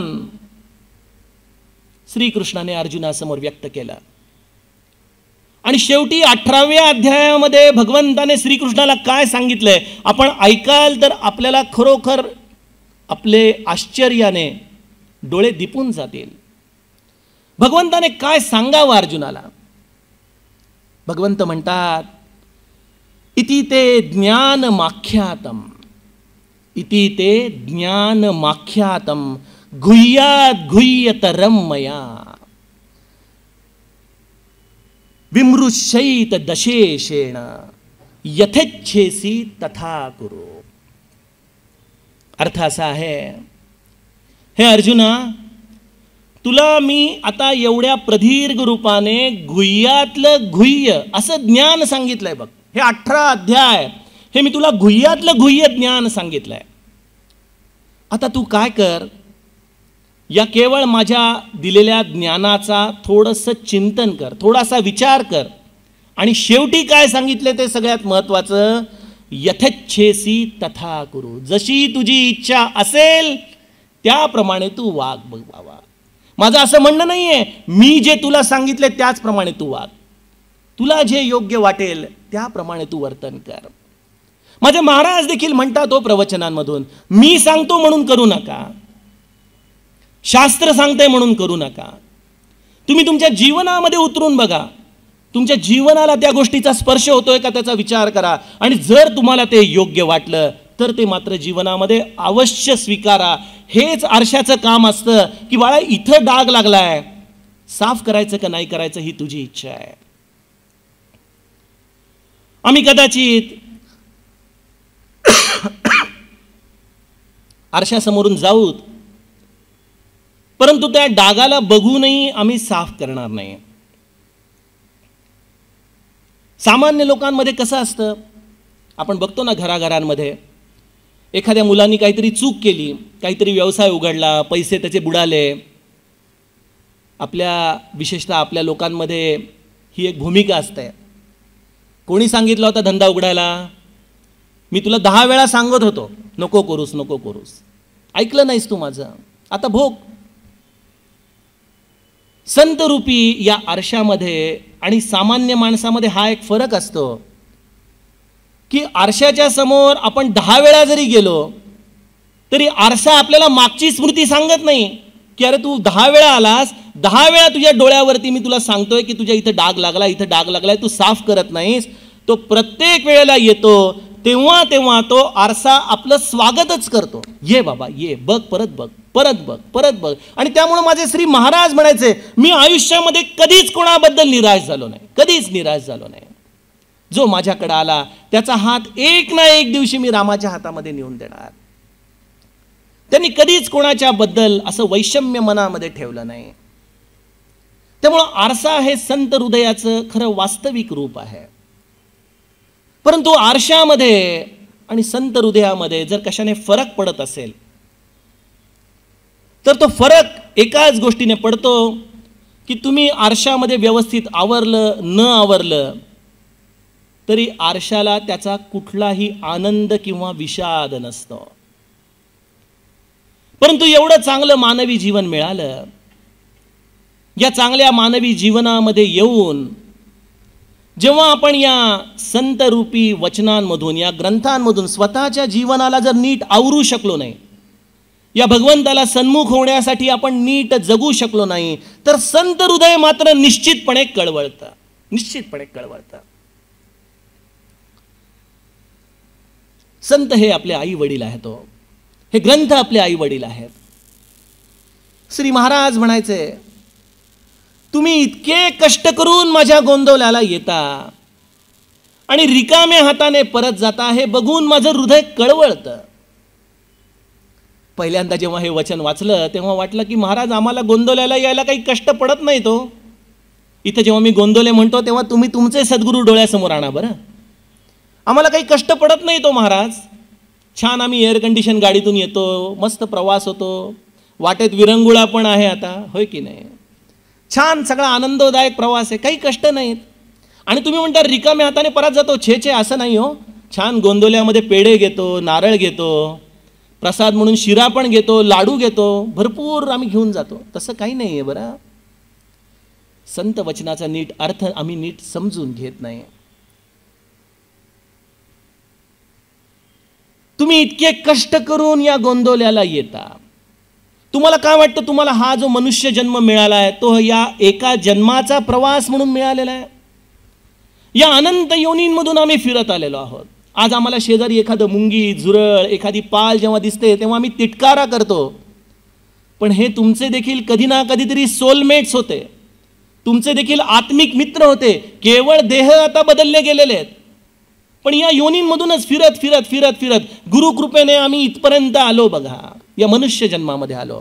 या मनुष्य जन्मामध्ये आम्हाला जाणीव मिळाली, विचार मिळाला, सत्सद विवेक बुद्धी मिळाली, आमचं जीवन नीट करण्याची क्षमता मिळाली, जी इतर प्राणी मात्रांमध्ये नाही. या उपर देखील सद्भाग्य असं की आम्हाला आमच्या जीवनामध्ये गोंदवले मिळालं, म्हणजे गुरुचरण मिळाले, गुरुक्षेत्र मिळालं, त्याचा आसरा मिळाला. आणि एवढं सगळं आम्हाला मिळालं. मनुष्य जन्म, उत्तम देह, उत्तम बुद्धी, संपदा, पैसा, अडका, शक्ती आणि गुरुचं सामर्थ्य, गुरुची कृपा, साधन, एवढं सगळं मिळूनही आयुष्याच्या अंतिम टप्प्यामध्ये मात्र पैसा, अडका, मुलं, बाळ या आसक्तीच्या पाशांमध्ये टाचा घासत घासत जेव्हा आम्ही मरतो तेव्हा मात्र या उशाशी बसलेल्या गुरु हृदयाला किती त्रास होत असेल ह्याचा आम्हाला अंदाज येणं शक्य नाही बघा. की बाळा तुला किती वेळा संधी दिली रे, किती वेळा संधी दिली आहे. या संधीचं तू खरंच सोनं करू शकत नाहीस. त्यामुळं सद्गुरू आरसा आहेत यात काही शंका नाही, पण या सद्गुरूच्या या आरशामधला पारा संवेदनशील आहे बघा. तो पारा व्याकुळ होतो. या जीवाचं होणारं नुकसान बघून तो व्यथित होतो. त्यामुळं मग संत आम्हाला एकच गोष्ट सांगतात की तू तुझ्या जीवनामध्ये उतरून या ग्रंथांच्या आधाराने तू स्वतःच्या अंतःकरणाला नीट तपासून घे. कसं तपासून घे? एका बापाच्या दृष्टीतून संत आमच्याकडे बघून आम्हाला आपलं जीवन कसं तपास हे सांगत असतात. मला बऱ्याचदा असं वाटतं, मलाही मुलगी आहे आणि प्रत्येकाच्या घरामध्ये एक लहान मुलगी ज्याच्याकडे असते, बापाचं विशेष प्रेम असतं मुलीवरती. त्या मुलीला आपण लहानाचं मोठं करतो आणि योग्य वयामध्ये तिचं लग्न करतो, दागदागिने घालतो. कित्येक बाप आपल्या मुलीच्या लग्नासाठी 10-10, 15-15 वर्ष पै जोडून खर्च करून तिच्यासाठी दागदागिने जमवतात, लग्न कार्यासाठी पैसा उभा करतात, मुलीला चांगलं मढवतात लग्नामध्ये तिच्या आवडत्या दागिन्यांच्या आधाराने. आणि मग जेव्हा लग्न होऊन मुलगी पहिल्यांदा माहेरी येते तेव्हा बापाच्या दृष्टिकोनातून आपण जर मुलीकडे बघितलं तर बाप कधी मुलीकडे बघून आपण घातलेले सगळे दागिने मुलीकडे आहेत की नाही हे बघत नाही. तो हे बघत नाही का की पाटल्या तेवढ्याच आहेत का, बांगड्या तेवढ्याच आहेत का, सगळे दागिने तेवढेच आहेत का, ते हे मोजत नाही. बाप आपल्या मुलीच्या डोळ्यामध्ये बघून बघतो, अरे ती समाधानी आहे की नाही, ती समाधानी आहे की नाही. त्याचं लक्ष या भौतिक सुखाकडे नसतं तिच्या. आपली लेक चांगली समाधानात आहे ना, आनंदात आहे ना, त्याला तिथं या भौतिक सुखाचा देखील विसर पडतो. केवळ एकच चेक पॉइंट आयुष्याचा त्याच्या राहतो आणि ते म्हणजे आपली लेक समाधानात आहे की नाही. मला असं वाटतं की जेव्हा जेव्हा आपण आपल्या गुरुच्या समाधीसमोर जाऊन उभं राहतो तेव्हा तेव्हा गुरु देखील याच दृष्टीने या प्रत्येक जीवाकडे बघत असतो, प्रत्येक जीवाकडे बघत असतो की तू समाधानात आहेस का रे बाळा, समाधानात आहेस, खरंच समाधानात आहेस का. आणि हा मनोबोधाच्या उत्पत्तीचा प्रथम प्रश्न आहे की मी खरंच समाधानात आहे का? किंबहुना समाधान या शब्दाची व्याख्या मला कळाली आहे का? मला आज या समाधान शब्दाच्या अर्थाने जे अभिप्रेत आहे ते जीवनामध्ये कुठल्या युनिट ऑफ मेजरमेंटमध्ये मोजायचं हे तरी कळालं आहे का? आम्ही समाधान मोजायला जातो ते सुखाच्या युनिट ऑफ मेजरमेंटने, आणि सुखाचं युनिट ऑफ मेजरमेंट आम्हाला आयुष्यामध्ये कधीच समाधान देऊ शकत नाही. विचार करा, आपल्या जीवनाकडे वळून विचार करा. आपलं आयुष्याची सुरुवात आठवा. लहान वय असेल, कदाचित आपला जेव्हा संसार सुरू झाला, आपल्याला एक सुविद्य पत्नी मिळाली असेल, तेव्हा कदाचित आपल्याकडे पैसा अडका नसेल, एखादी 10 बाय 10ची छोटीशी खोली असेल, तिथून आपला हा संसार सुरू झाला. आज आयुष्याच्या एका टप्प्यापर्यंत आपण जीवन जगलेली मंडळी आहात. विचार करा, आज कदाचित 2 BHKचा चांगला फ्लॅट असेल, कदाचित एखाद्याचा बंगला असेल. आपल्या आयुष्याच्या सुरुवातीला कदाचित काही रुपये आपल्याकडे असतील खिशामध्ये. आज त्या रुपयांवरती, आयुष्याच्या या टप्प्यावरती कदाचित आम्ही काही शून्य चढवण्यामध्ये यशस्वी झालेलो असू. अशा अनेक शून्याने भरलेला हा बँक बॅलन्स देखील आमच्या आयुष्यात असेल. आयुष्याच्या सुरुवातीला आम्ही कदाचित खूप कष्ट केले असतील, सायकलवरून वणवण फिरलो असू. आज या सायकलवरून फिरण्याचे दिवस एअर कंडिशन कारमध्ये फिरत आम्ही आठवत असो. लक्षात घ्या, आपण आपल्या जीवनाचा विचार करा. भगवंताच्या कृपेने म्हणा, प्रार्थनाने म्हणा, प्रारब्धाने म्हणा, तुम्हाला तुमच्या आयुष्यामध्ये बरंच काही प्राप्त झालेलं आहे. परंतु हे सगळं आम्हाला मिळालेलं असतानाही माझा मूळ प्रश्न परत तिथं येतो की आम्हाला या सगळ्या गोष्टींनी समाधानी केलेलं आहे का? आणि कदाचित या प्रश्नाचं उत्तर जेव्हा मी माझ्या आयुष्याकडे वळून बघतो तेव्हा लक्षात येतं की जेवढ्या जेवढ्या म्हणून भौतिक सुधारणा या जीवनामध्ये माझ्या आल्या, तेवढ्या तेवढ्या माझ्या जीवनामध्ये असमाधानाचंच ते कारण होत गेलेले आहेत. बघा, उदाहरण बघायचं झालं तर आजच्या काळामधला टीव्हीचं चॅनल उघडा. पहिल्यांदा केवळ एक दूरदर्शन असायचं, चांगलं वाटायचं बघायला. आज आपण बातम्या बघण्यासाठी जेवढे म्हणून हे प्रायव्हेट चॅनल्स बघतो, आपलं डोकं कलकलण्याच्या पलीकडे दुसरं आपल्याला काही मिळालेलं आहे का? वर्तमानपत्र उघडून बघा. आजच्या कलियुगाचा ग्रंथ म्हणतो मी वर्तमानपत्र. म्हणजे आम्हाला या वर्तमानपत्राने काही दिलं आहे का? सभोवतालची परिस्थिती बघा. आजच्या काळामध्ये जुन्या काळासारखी लोक तेवढी सुविद्य नव्हती. जुन्या काळात लोक कदाचित 2री शिकतील, 4थी शिकतील, 10वी शिकतील, कित्येक तर निरक्षर देखील असतील. आजच्या काळामध्ये A to Z पर्यंतच्या सगळ्या डिग्र्या लोकांच्या नावासमोर लावलेल्या दिसतात आपल्याला. पण एवढ्या सगळ्या डिग्र्या मिळूनही मनुष्य खरंच सुविद्य झाला आहे का? हा प्रश्नच आहे. आम्हाला आमच्या जीवनामध्ये शिक्षण मिळालं पण आम्हाला सुविद्यता मिळालेली नाही. आपण बघतो की आजच्या काळात मुलं श्रीमंत होत आहेत, अल्पावधीत पैसा मिळवत आहेत, एका मागोमाग एक फ्लॅट घेत आहेत.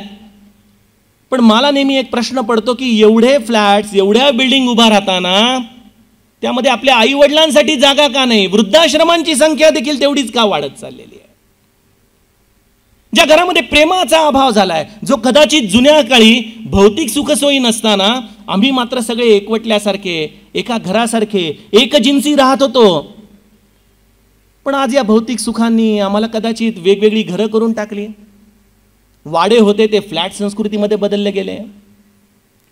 अहो, इतकंच नाही, मी तुझ्यासाठी जीव देऊ शकतो, प्राण देऊ शकतो, अशी प्रेमाची वचनं घेत जी तरुण मुलं आजच्या काळात लग्न करतात, 6 महिन्याच्या आतमध्ये कौटुंबिक न्यायालयामध्ये घटस्फोटाचे कागद घेऊन दोघंही जण उभे राहिलेले दिसतात. श्री महाराज म्हणायचे की येणारा काळ हा अत्यंत गढूळ काळ येत जाणार आहे. आणि जेवढ्या जेवढ्या म्हणून भौतिक सुधारणा आमच्या जीवनात येत आहेत तेवढं तेवढं असमाधान वाढतच चाललंय. पण आमचा अज्ञानाचा भाग असा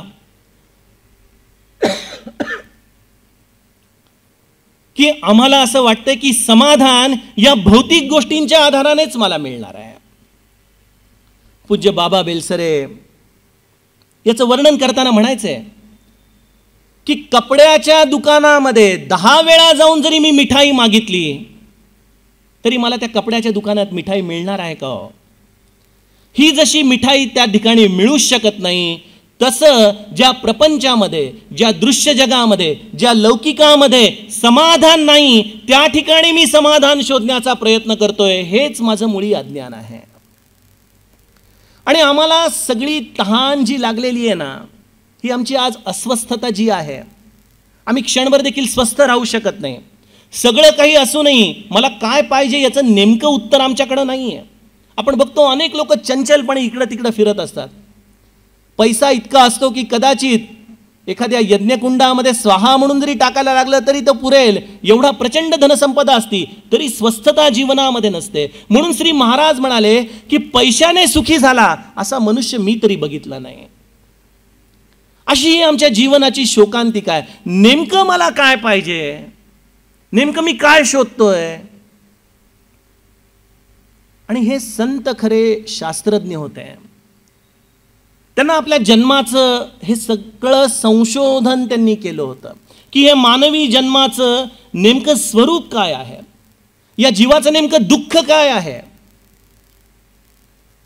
त्यांनी सर्वप्रथम जाणलं की हा मनुष्य जन्म जो या जीवाला मिळालेला आहे तो केवळ या वासनेचा परतावा करण्यासाठी एक निमित्त म्हणून मिळालेला आहे. आपण आज जे काही करत आहोत ना, हा केवळ आमचा वासना शेष आहे जो आम्हाला कर्म प्रवृत्त करतो, वेगवेगळ्या कर्मांमध्ये घेऊन जातो. हा परतावा करण्याचं ठिकाण आहे. हे कर्जफेड आपली चाललेली आहे. त्यामुळे मुळातच कर्ज जसं दुःखप्रद आहे तसं हे मानवी जीवन देखील दुःखप्रद आहे. हे संतांनी जाणलं आणि म्हणून समर्थ दासबोधामध्ये लिहून ठेवतात, जन्म दुःखाचा अंकुर, जन्म शोकाचा सागर, जन्म भीतीचा डोंगर, चढेना आईसा, हालतच नाही. जन्म हा दुःखमय आहे, शोकमय आहे. हे संतांनी त्याचं स्वरूप जाणलं. आणि या दुःखमय जीवनामध्ये मला सुख का मिळत नाहीये, मला शांती का मिळत नाहीये, मला समाधान का मिळत नाहीये, ही अतृप्ती आम्हाला अस्वस्थ करते. बघा, अस्वस्थ करते. महाराज म्हणायचे, अहो एखादं मिठाचं पोतं असायचं किराणा मालात. आता नवीन काळ आलाय, आयोडाईज नमक, त्यामुळे ते दिवस गेले. पण गोणीमध्ये जेव्हा मीठ यायचं तेव्हा महाराज म्हणायचे, या मिठाच्या गोण्यांना कितीही जरी धुतलं तरी त्याचा खारटपणा हा कधी जायचा नाही. तो खारटपणा त्याच्यामध्ये तसाच टिकायचा. किंवा आणखीन एक उदाहरण देताना श्री म्हणायचे की एका कुत्र्याला एकदा एक हाडूक मिळालं आणि ते हाडूक चघळत राहिलं. किती वेळ चघळत राहिलं? जोपर्यंत त्याच्या तोंडातून रक्त येत नाहीये तोपर्यंत ते हाडूक चघळतंय. आणि त्याला नंतर गंमत वाटायला लागली. त्याला वाटलं त्या हाडकातूनच रक्त येतंय असं म्हणून त्याचं स्वतःचं रक्त ते चाखू लागलेलं आहे. मनुष्याच्या जीवनाची देखील अशीच अवस्था आहे की हा प्रपंच मला समाधान का देत नाही, मला शांती का देत नाही, मला सुख का देत नाही. म्हणून आम्ही पुन्हा पुन्हा या प्रपंचाच्या दरबारामध्ये जाऊन ते समाधान शोधण्याचा प्रयत्न करतो. आणि इथं या संतांना आमच्या अस्वस्थतेचं कारण सापडतं, अस्थिरतेचं कारण सापडतं. आणि ती अस्थिरता, ती अस्वस्थता आमच्या जीवनामध्ये येण्याचं मुख्य कारण म्हणजे हे मानवी मन समाधानाचा शोध घेत असतं. सतत समाधानाचा त्याला गरज आहे, पण त्या मनाची दिशा सतत चुकतीये. ते मन सदैव बाजारपेठांमध्ये फिरतंय जिथं समाधान नावाची वस्तू मिळू शकत नाही. अशा या मनालाच या संतांनी आपला मुख्य बिंदू, मुख्य उपचाराचा बिंदू ह्या दृष्टीने स्वीकारला. त्यामुळे हा सगळा परमार्थ अत्यंत सायंटिफिक आहे. बघा, हे काही पुराणातल्या गोष्टी नाहीत. हे एक प्रॉपर नॉलेज बेस्ड सायन्स आहे की जिथे या संतांनी आत्मानुभूतीने मानवी जीवनातलं दुःख काय आहे ते समजून घेतलेलं आहे. आणि त्यामुळे माझे महाराज म्हणायचे, मी आयुष्यभर समाधानाचा शोध घेतला आणि ते समाधान मला सापडलं. त्या समाधानाचा शोध ही आमची खरी सगळ्यांची तहान आहे. आता हे समाधान मिळतं कोणाला? या समाधानाचा भोगता कोण आहे? या समाधानाचा भोगता हे मानवी मन आहे. आणि या मनाला हे समाधानाची चव आपण चाखून बघितलेली आहे. कशी? बघा, आपण क्षणभर गोंदवल्याला जा, समाधीसमोर उभे राहा, दर्शन घ्या. तनु कष्टवी त्यासी आनंद देते. त्या समाधीचं दर्शन घेतलं. या संतांच्याकडे आपण वारंवार का जातो? सज्जनगडावर जाऊत, आळंदीला जाऊत, अशा संत पुरुषांच्या जवळ जाऊन बसूत. कारण की तिथं गेल्यानंतर मनावरचा ताण दूर होतो. आमच्या मनाला ज्या समाधानाची खरी गरज आहे ते समाधान आम्हाला या संतांच्या जवळ जाणवतं, या समाधीच्या जवळ जाणवतं. त्यामुळं असं ठिकाण आम्हाला वारंवार बोलवून घेत असतं. कारण की आमची खरी गरज या समाधानाची गरज आहे. या मनाला या समाधानाची तहान आहे. आणि हे मन या समाधानामध्ये रमण्यासाठी या संतांनी या मनावरती अनंत प्रयोग करून बघितले आणि त्यातून त्यांना या समाधानाचा विशेष शोध लागला. त्या समाधानाच्या शोधाचं ही फिलॉसॉफी म्हणजे मनाचे श्लोक आहेत. बघा, हे मनोबोध आहे. काय आहे हे मन? कधी विचार केलाय आपण आपल्या जीवनामध्ये हे मन आहे तरी काय? डॉक्टर साहेब, आज या जीवनात तुम्ही या मेडिकल सायन्समध्ये झालेली अनेक स्थित्यंतरं बघितली. मी आपणास विचारतो, या मानवी मनाचा एक्सरे काढण्याचं कुठलं मशीन डेव्हलप झालं आहे का? हे मानवी मन कसं दिसतं? काय आहे मानवी मन? कुठं बघायचं या मानवी मनाला? आम्हाला या मानवी मनाचा शोध घेता येणं अशक्य आहे. आम्हाला हे मानवी मन आमच्या देहामध्ये शोधता येऊ शकत नाही. संत हृदयातूनच या मानवी मनाचा शोध त्यांनी घेतला आणि त्यांनी जाणलं. आणि म्हणून तुकाराम महाराज म्हणून घेतले, सकळ इंद्रिया मन हे प्रधान. सर्व इंद्रियांमध्ये, या कर्मेंद्रियांमध्ये, या ज्ञानेंद्रियांमधलं सगळ्यात अग्रक्रमाचं जर काही असेल तर ते मानवी मन आहे. ज्या मानवी मनाचा शोध वैद्यकीय शास्त्राला घेता येत नाही हे ठीक आहे, परंतु त्याचं अस्तित्व वैद्यकीय शास्त्र नाकारू देखील शकत नाही. नाहीतर मानसोपचाराची डिग्री वैद्यकीय शास्त्रामध्ये नसते.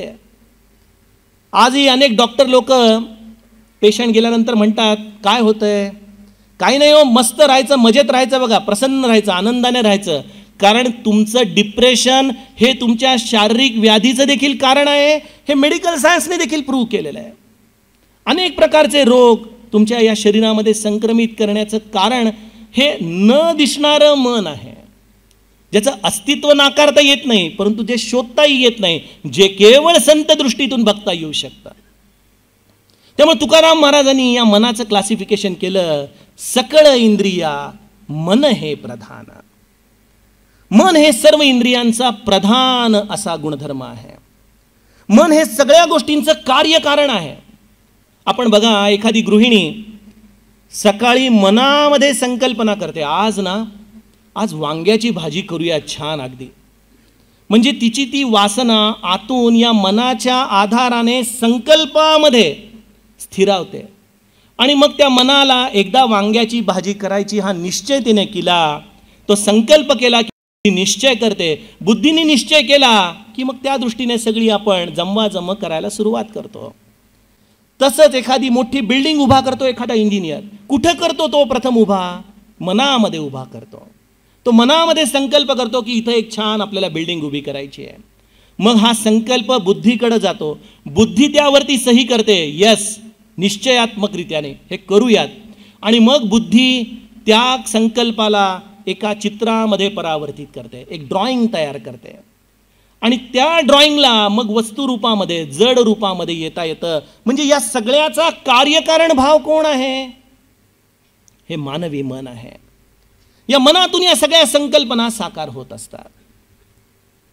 हे मन जसं या सर्व घटनांचं कार्यकारण भाव आहे, त्याचप्रमाणे हे मन एक अजब स्टोरेज डिव्हाइस देखील आहे. बघा, याची गुह्यता किती आहे, याची खोली किती आहे, हे आमच्यापैकी खूप कमी लोकांना कळू शकतं. आपण विचार करा, आपल्यापैकी सगळ्यात जास्त वेळ आपण कोणाशी बोलतो? इथं नवरा बायकोंचं मी बोलत नाहीये बरं का, नाही तर लोक म्हणतील की आम्ही नवरा बायकोच्या संवादाविषयी बोलतोय. एकदा एक बाई काहीतरी आपल्या नवऱ्याला घडा घडा घडा घडा घडा सांगत असते आणि नवरा जांभया देत असतो.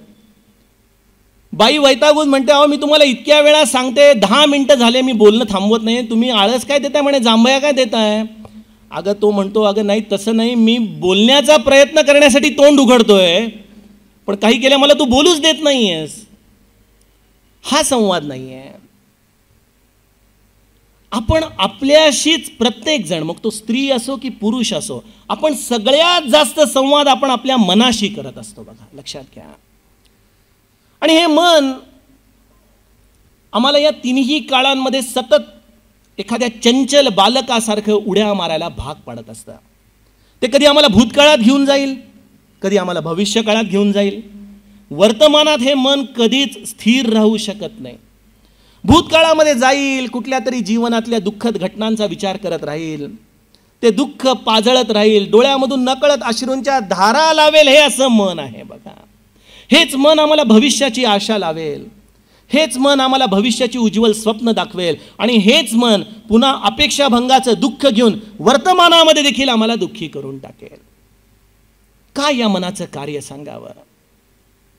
मला ते हिंदी चित्रपटातलं गाणं आठवतं, तोरा मन दर्पण कहलाए, भले बुरे सारे कर्मों को देखे और दिखाए, तेरा मन दर्पण कहलाए. आमच्या मनामधल्या या आरशामध्ये आम्ही किती गोष्टी बघत असतो. या आमच्या रात्रीच्या एकांता वेळाला देखील हेच मन अनेकदा उद्विग्न होऊन, काळजीने, चिंतेने भयभीत करून आमचं आयुष्य जणू काही आम्हाला नकोसं करून टाकत असतं. अशा या मनाचं हे सगळं अस्तित्व आमच्या जीवनामध्ये आम्हाला प्रामुख्याने दिसतं. मग प्रश्न असा येईल की अरे हे मग मन जर एवढं त्रास देतंय, तर या मनरूपी इंद्रियाचा या भगवंताने विकास का केला? कशासाठी दिलंय? नसतं दिलं तर चाललं नसतं का?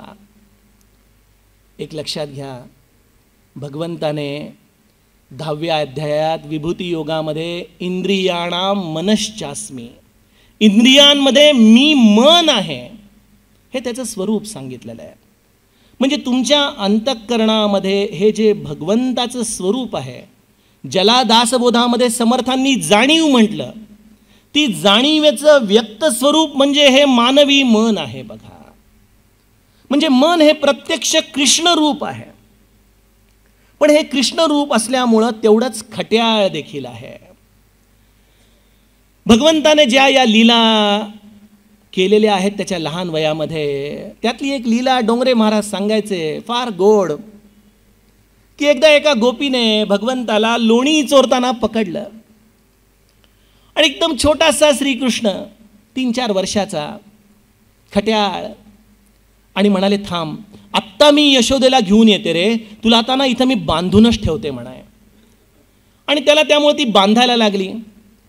तिने छान दोरखंड आणले आणि तिने कृष्णाच्या एका हाताला एक दोरखंड, दुसऱ्या हाताला दुसरा दोरखंड बांधला आणि म्हणाले थांब, तुला इथं बांधून ठेवते आणि यशोदेला घेऊन येते. त्या सरशी श्रीकृष्ण रडायला लागला, कळवळायला लागला. गोपीचं ते हृदय, श्रीकृष्ण रडतोय, त्याच्या सुंदर त्या कमल नयनांमधून अश्रू पडतायत, तिचा हृदय कळवळू लागलं. अरे म्हणाले श्रीकृष्णा, तुला मी खूप जोरात बांधलं का रे, घट्ट बांधलं का? लहान मूल जसं ओठ काढून हो हो म्हणतं ना, तसं श्रीकृष्ण तिला म्हणाला, हो ग खूप घट्ट आहे. बरं बरं थांब म्हणे, मी थोडंसं सैल बांधते, पण एक लक्षात ठेव, इथंच थांबायचं, जायचं नाही, मी आईला घेऊन येते. म्हणून तिने या श्रीकृष्णाची गाठ थोडीशी ढिल्ली केली आणि यशोदेला आणायला म्हणून गेली. तिची पाठ वळती ना वळती, तोपर्यंत हा खट्याळ श्रीकृष्ण असं नाटक करून त्या सैल झालेल्या दोरखंडामधून आपला हात काढतोय, पळून जातोय. हे मानवी मन देखील श्रीकृष्णच आहे. आम्ही जेव्हा त्याला नियंत्रित करण्याचा प्रयत्न करतो, तू असं वाग, तसं कर, हे कर, ते कर, अशा पद्धतीने त्याला आम्ही एक प्रकारे कंट्रोल करण्याचा प्रयत्न करतो, त्या क्षणी ते रडू लागतं. आणि मग ते रडायला लागलं की आमचं मन हळहळतं, अरे आपण फारच मनाला कडक वागतोय रे, एवढं कडक वागता कामा नये. म्हणून त्याला थोडंसं सैल केलं की लगेच हा त्रिगुणांमध्ये पळून जातो बघा. लगेच हा वेगवेगळ्या रंगाच्या होळ्या खेळायला लागतो. आणि या वेगवेगळ्या रंगाच्या होळ्या खेळून हेच मन मलिन होऊन पुन्हा आम्हाला त्रास द्यायला दत्त म्हणून उभं राहतं बघा. असा हा मानवी मनाचा सगळा गुणधर्माचा भाग आहे. हे मन आमच्या जीवनामध्ये वेगवेगळ्या रूपाच्या स्मृती घेऊन येतं आणि चित्तामध्ये त्याचा एक गोळा घट्ट तयार करतं. आणि जेव्हा त्याला अहंकाराचा कोणी धक्का देतं, त्या क्षणी वारुळातून जशा मुंग्या बाहेर याव्यात त्या पद्धतीने या मनाला अनेक प्रकारचे धागे येतात. विचारांनी डोकं एक प्रकारे उद्विग्न होऊन जातं. आणि जे समाधान आम्हाला खरं पाहिजे, ज्या समाधानाच्या आधाराने आम्हाला हे मन प्रसन्न ठेवू शकेल, ते मात्र दुश्चित्त होऊन जातं. मग संतांनी समाधानाचा शोध लावला म्हणजे काय केलं, हा खरा मुख्य प्रश्न आहे. संतांनी समाधानाचा शोध लावला म्हणजे संतांनी हे मुख्य इंद्रिय असलेलं मन त्याच्या शुद्ध स्वरूपामध्ये श्रीकृष्ण जाणलं आणि त्याच्या अशुद्ध स्वरूपामध्ये हे आपल्या देहाचं इंद्रिय जाणलं. लक्षात घ्या, हा अतिशय महत्त्वाचा जंक्शन पॉईंट आहे की हे मन जेव्हा आपण भगवंताला अर्पण करतो तेव्हा हे मनच ईश्वर स्वरूप होण्याचं निमित्त होतं, आमच्यासाठी साधन होतं. या मनाच्या आधारानेच आम्ही भगवंतापर्यंत जातो.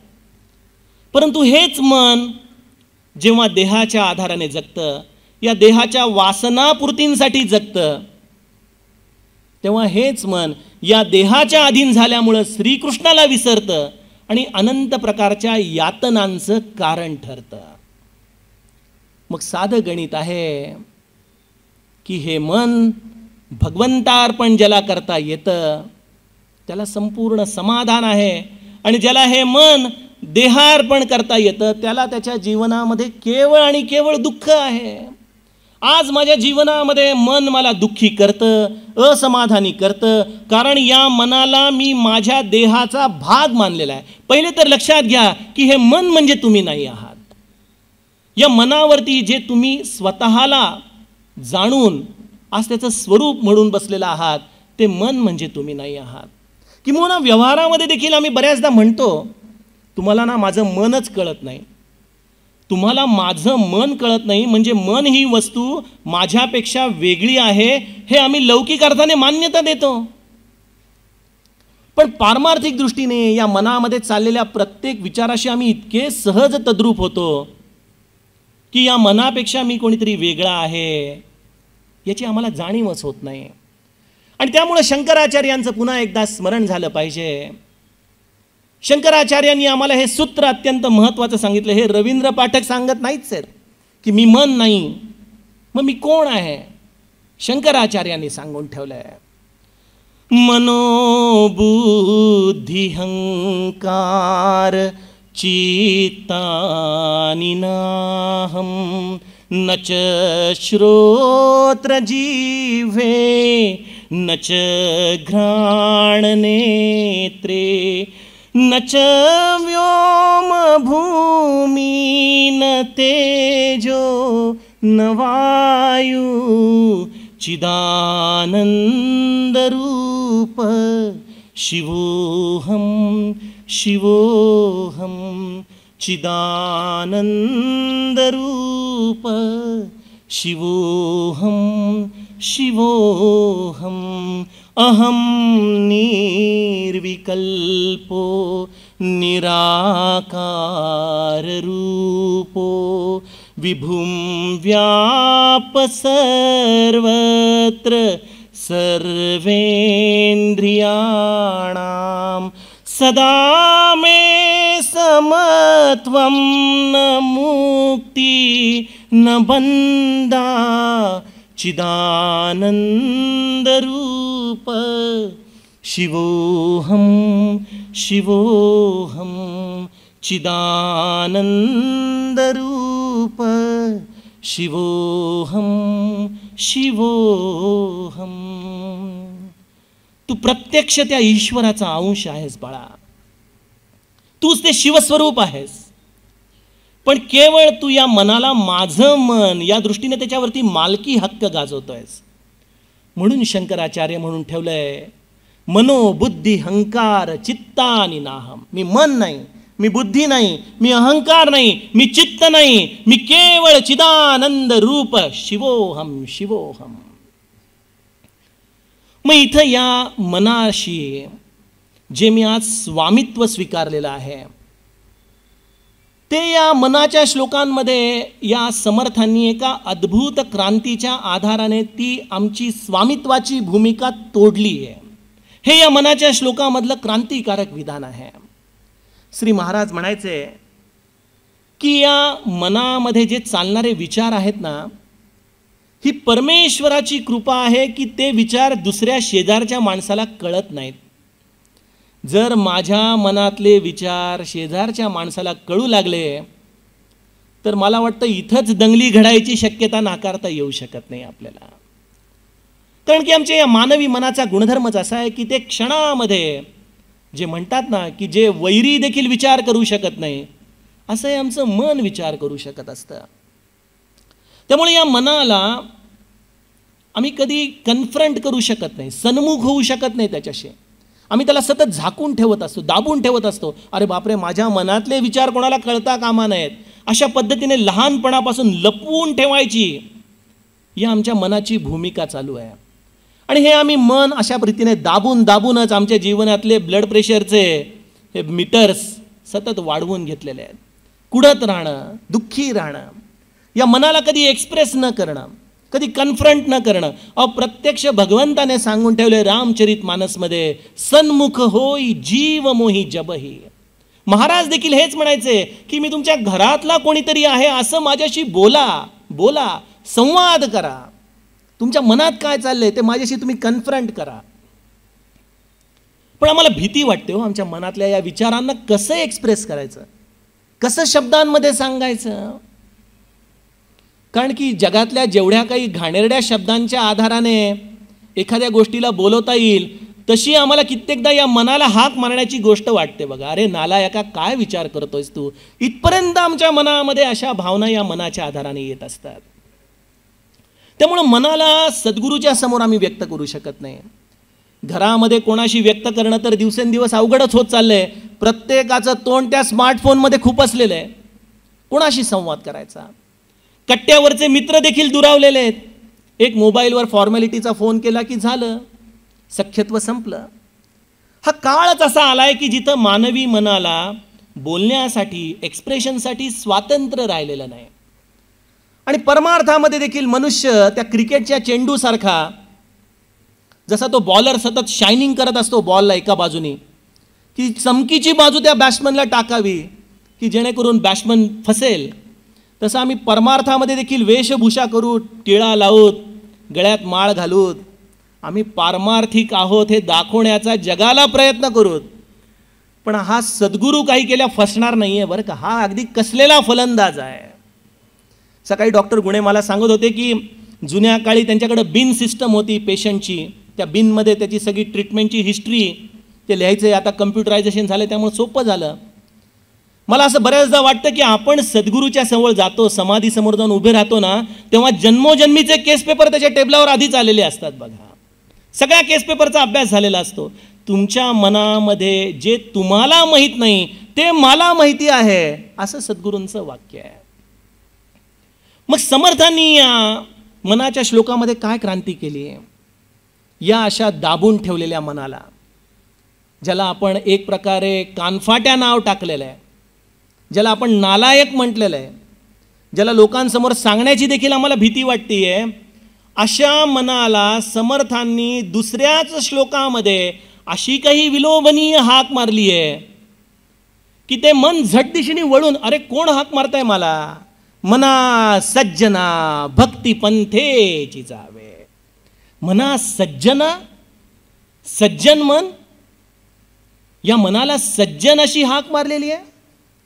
जसं एखादा मुलगा असतो बघा, अत्यंत खट्याळ असतो, सगळ्यांच्या निंदेचं पात्र असतं, कोणी त्याला धड बोलणार नाही, जाता येता त्याला सतत शब्दांचा मार देईल, फटका मारेल, परंतु त्याची आई, अरे माझ्या सोन्या जरा ये रे बाळा असं म्हटलं की ते बाळ आईजवळ मात्र निमूटपणे येऊन 2 मिनिटं बसतं. तसं समर्थांनी या मनाला वेगळं केलं. मी मन नाही आहे हे जाणलं आणि या मनाशी संवाद करण्याच्यासाठी या मनाला लढीवाळपणे हाक मारली. मना सज्जना भक्ती पंथेची जावे, तरी श्रीहरी पाविजे तो स्वभावे. अरे मना, तुला काय पाहिजे? हा मन आणि जीवाचा संवाद आहे बघा. मन मग जीवाला सांगतंय की मला ना, अरे मला स्वस्थता हवी आहे रे, मला या नारदासारखा शाप लागला, मी स्वस्थ बसू शकत नाहीये, मी शांत होऊ शकत नाहीये, काय करू बाबा? मी जिथं जिथं जातोय तिथं फटकेच खाऊन येतोय. मला असं वाटलं पैसा मिळवून मी समाधानी होईन, ऐश्वर्य मिळवून मी समाधानी होईन, लोकांची वाहवा घेऊन मी समाधानी होईन, पण जिथं जिथं जातोय तिथं तोंडावरच पडतोय, मी काय करू? मला शांती हवी आहे. आणि तेव्हा सद्गुरू त्याला बोध देतो, असं का?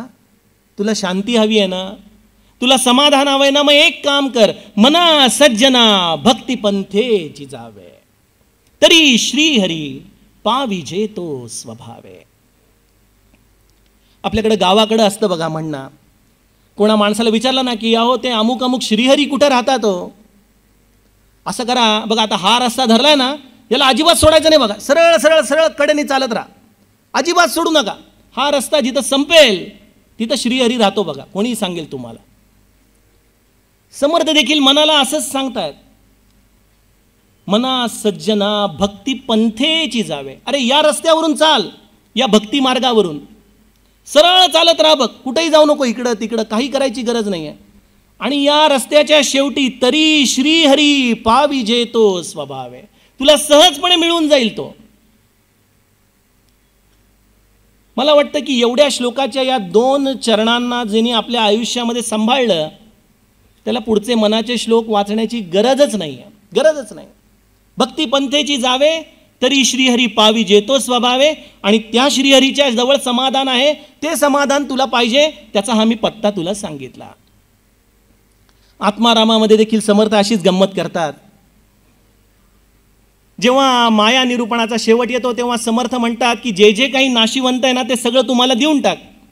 शिष्य म्हणाला हो दिलं बरं का, तुम्हाला सगळं नाशिवंत देऊन टाकलं. समर्थ म्हणाले ठीक आहे, मग मी तुला आत्माराम पद दिलं, चल मी निघालो आता.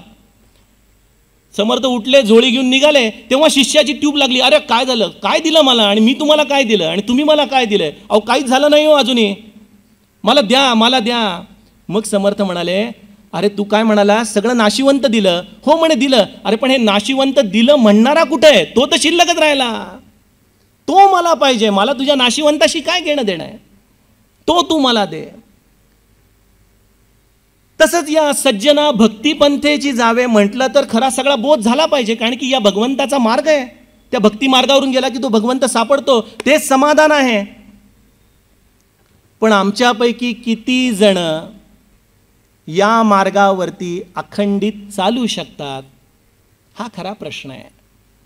आम्ही 2 पावलं चालूत लगेच कुठेतरी उजवीकडे डावीकडे जाऊत.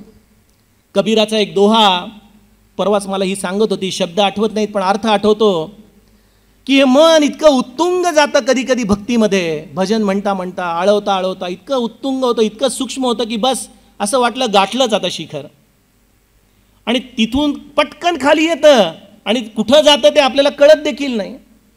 कित्येकदा आमचं मन या भक्ती मार्गामध्ये असतं पण मन तिथं नसतं. एक गमतीचा भाग सांगतो. आमच्याकडे गोंदवल्याला दररोज रात्री प्रवचन वाचलं जातं महाराजांचं. त्या प्रवचनामध्ये महाराज सांगतात की या मनुष्य जन्माचं ध्येय भगवत प्राप्ती आहे, आपण भगवंताच्या प्राप्तीसाठी म्हणून जन्माला आलेलो आहोत, त्यासाठी आपण अखंड नामस्मरणाच्या मार्गावरती चालत राहावं, हा महाराजांचा बोध आहे. मी आपला शांतपणे एकदा डोळे विटून ऐकत होतो. माझ्याबरोबर एक गृहस्थ होते, इथं नाही आहेत ते आत्ता. ते गृहस्थांना मी त्यांना म्हटलं, कळालं ना आपल्याला कुठं जायचं आहे? तर तो म्हणाला, मला तर आता प्रसादाला जायचं आहे म्हणे, मला माहीत नाही कुठं जायचं आहे. म्हणजे मानवी मन या भक्ती मार्गामध्ये आहे, पण खरंच त्या मार्गावरती आहे का, हा देखील एक प्रश्न आहे. आत्ताही इथं कित्येक माता भगिनींच्या डोळ्यात असेल, अहो किती वेळ बोलणार अजूनही, हे घरी जाऊन भाजी करायची आहे, होय की नाही. आपला मानवी मनाचा खेळ आहे, सगळं विलोभनीय कौतुक आहे हो हे. त्यामुळे भक्ती मार्ग सांगितला, पत्ताही सांगितला, रस्ता सरळ आहे म्हणून सांगितलं, कोपऱ्यावरती श्रीहरी राहतो तिथं जा समाधान मिळेल म्हणून सांगितलं. पण एकदा इकडं जातंय, एकदा तिकडं जातंय, त्या रस्त्याचे किती एक्झिट्स घेतो कळत नाही. मी आमच्या नागनाथला नेहमी सांगत असतो एक्सप्रेसवेवरून जाताना की एक्सप्रेसवे किती सरळ असतो, मस्त, अगदी 120च्या स्पीडने गेला तरी भीती नाही. पण जर तुमचा एक्झिट चुकला तर पुन्हा त्या एक्सप्रेसवेला येण्यासाठी किती वेळ घालवावा लागतो.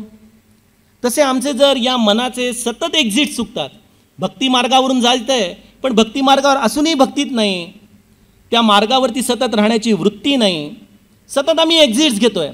आणि एक्झिट्स घेतल्यामुळं त्या माकडासारखी गोष्ट झाली आहे, एक माकड विहिरीत पडतं जे दररोज रात्री 1 फूट दिवसा 1 फूट चढायचं, पण रात्री नीट कळायचं नाही, चढण्याच्या नादामध्ये 2 फूट खाली जायचं, आणि त्यामुळे ते आयुष्यभर कधी त्या विहिरीतून बाहेर येऊ शकलं नाही.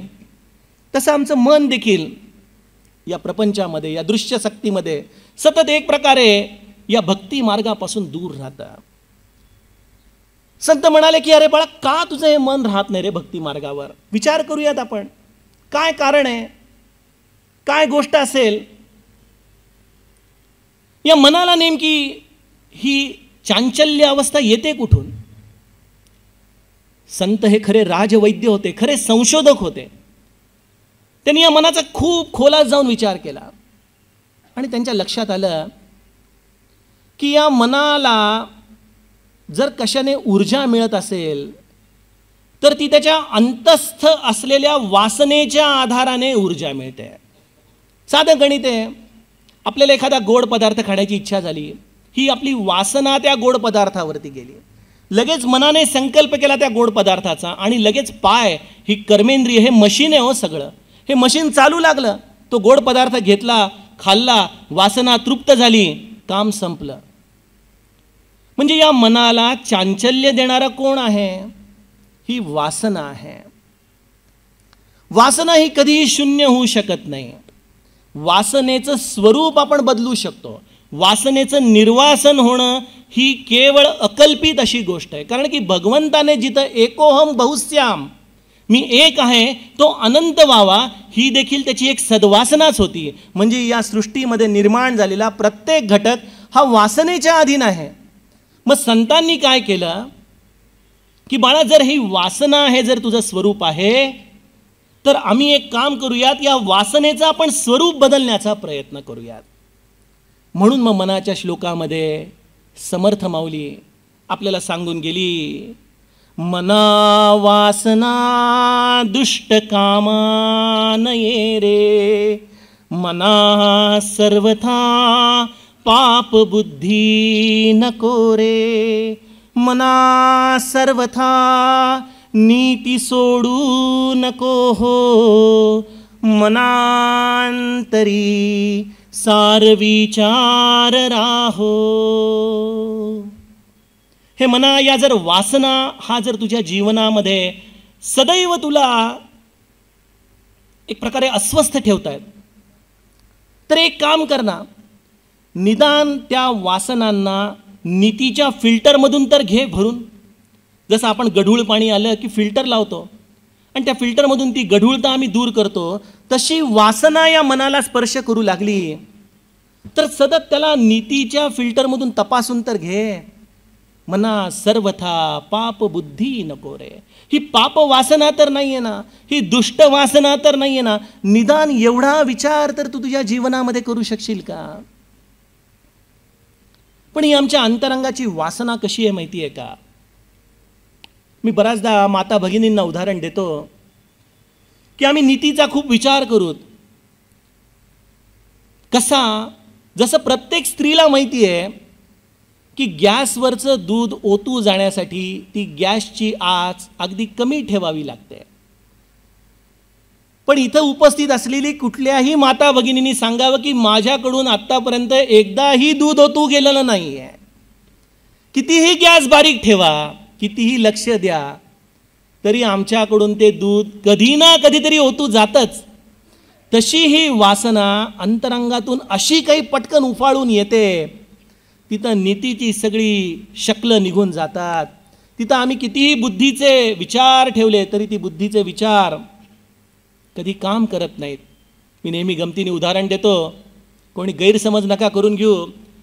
ज्या डॉक्टर लोकांनी या कॅन्सरवरती एवढा रिसर्च केला, ज्या डॉक्टर लोकांनी सिगरेटच्या पाकिटावरती हे विधान लिहिण्यासाठी सरकारला भाग पाडलं की cigarette smoking is injurious to health, अशा या सिगरेटच्या पायी किती डॉक्टर लोक व्यसनाधीन झालेले आहेत याचा प्रत्येकाने विचार करावा.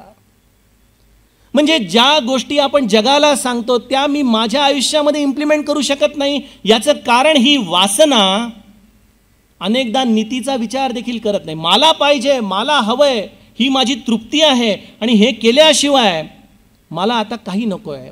ही जी आमची भूमिका आहे, ही वासना आमच्या आतून अशी उफाळून येते आणि आम्हाला कर्म करायला भाग पाडते. पण छोटी मोठी कर्म असतील तरी ठीक आहे.